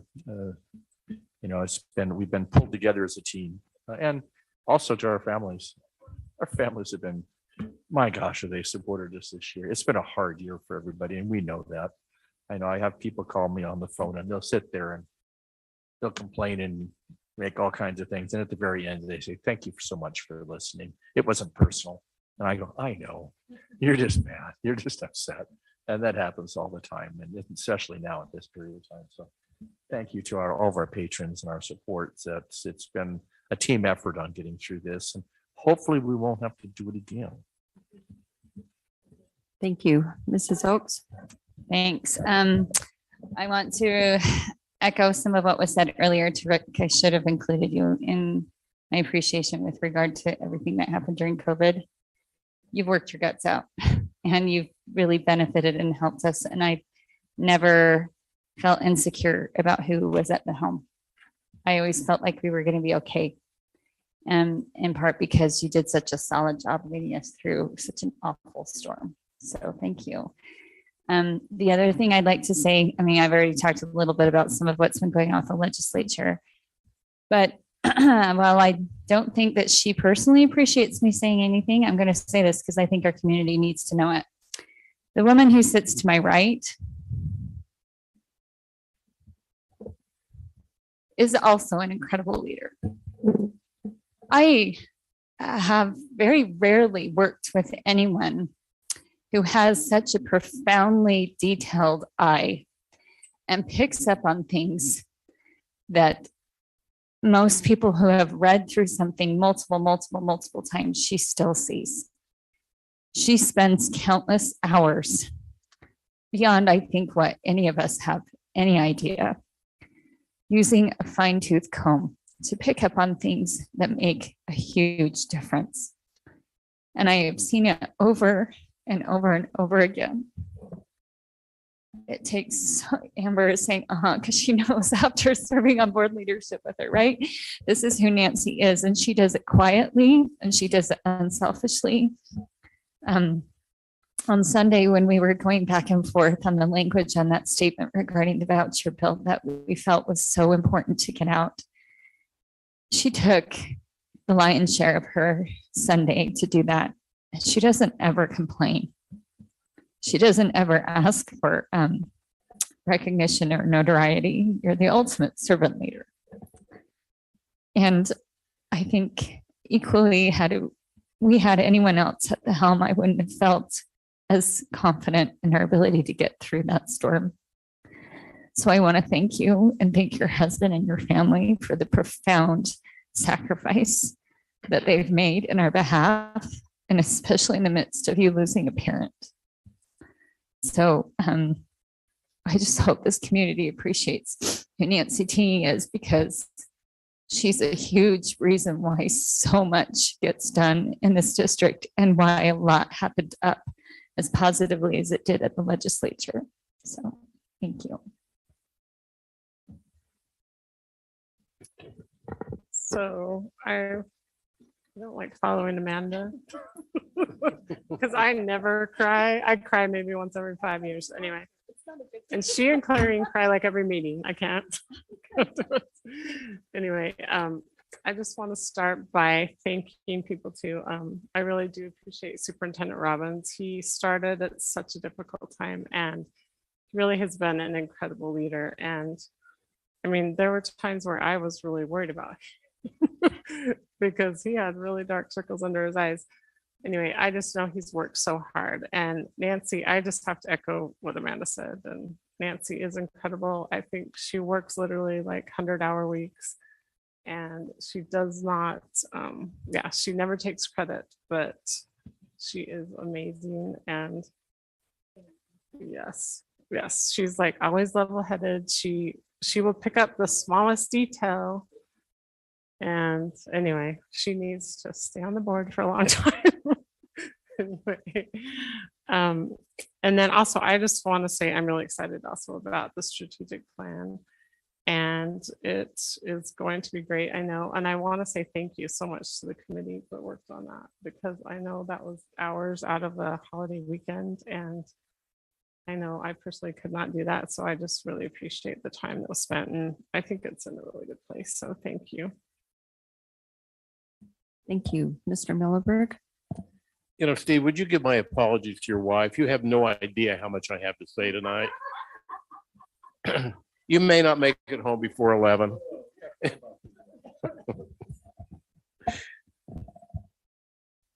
Jeff, I want you to know I feel your pain, except I've tried to overdo a little bit and I wanted to get a few more twos in the 2-2 deal. So on February 22nd of 2022, I was running, or not running, I was too tired. I've been skiing all day. So I was walking. I went to the gym, put on my tutu at the gym, and that is really embarrassing to be in a tutu on a treadmill. But I changed my clock to the 24-hour clock so I could be doing that at 22:22 to get that in there. And you know, there's the old saying about you ask a man to go a mile with you and you go with him twain. They asked me to go 2.2 miles. I went 2.22, so I went the extra 200th of a mile. But that I was very impressed with the response that we had through the district to support the Education Foundation on the 2-2 run. Chris and I were both at the gym, both with our tutus on. Oh, it was not pretty sight, I'll promise you that. One other thing that I've done since we were together last, Sharice Hilton has been so good to continue to invite me to peer court. And I don't know if anybody else has gone to peer court, but oh my gosh, I've got to tell you, that is such an amazing process. Sharice works with Suzanne Wren to make that happen. And between the two of those, it is amazing. They have the young people that are, they rotate from bailiff to judge to justice is sitting with the chief judge up here. They sit on right here where we're sitting. And they conduct themselves so professionally. It is amazing. The students that are coming in to find out what they can do for their wrongdoings, if I can use such a word, you could tell the respect was there for the other students, giving them a chance to take care of it at the district level and stay out of the juvenile court system. It was an amazing process, though. I would highly recommend, check your calendar if you've got a time. I think it's, I don't have my calendar in front of me. I think it was a Wednesday night that they meet, and it is just a great experience. Superintendent, thank you for your, what we're hoping to be the final COVID update. You know, we can laugh about it and joke about it a little bit, but I am mindful that everybody knows somebody that didn't make it through COVID. And, you know, I think that we need to be respectful for those who have had losses in their family. And yeah, I guess that's all I want to say about that. So, Steve, I guess you can go home in time.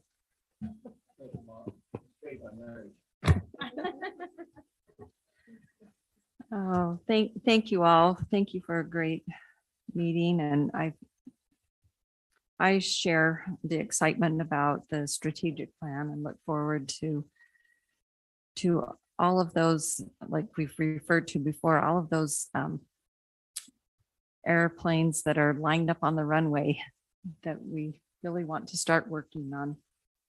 And now that we have that strategic plan, it will help us in that direction. And thank you for the kind words. It's a privilege to serve. It's a privilege to serve with each of you and alongside of so many great people in this noble cause of public education, which yesterday my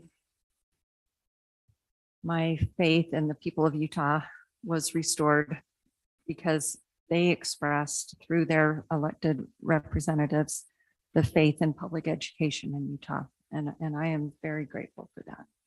So with that, we will get Steve home in time, and I will call, unless there's anything else, I'll say the meeting is adjourned.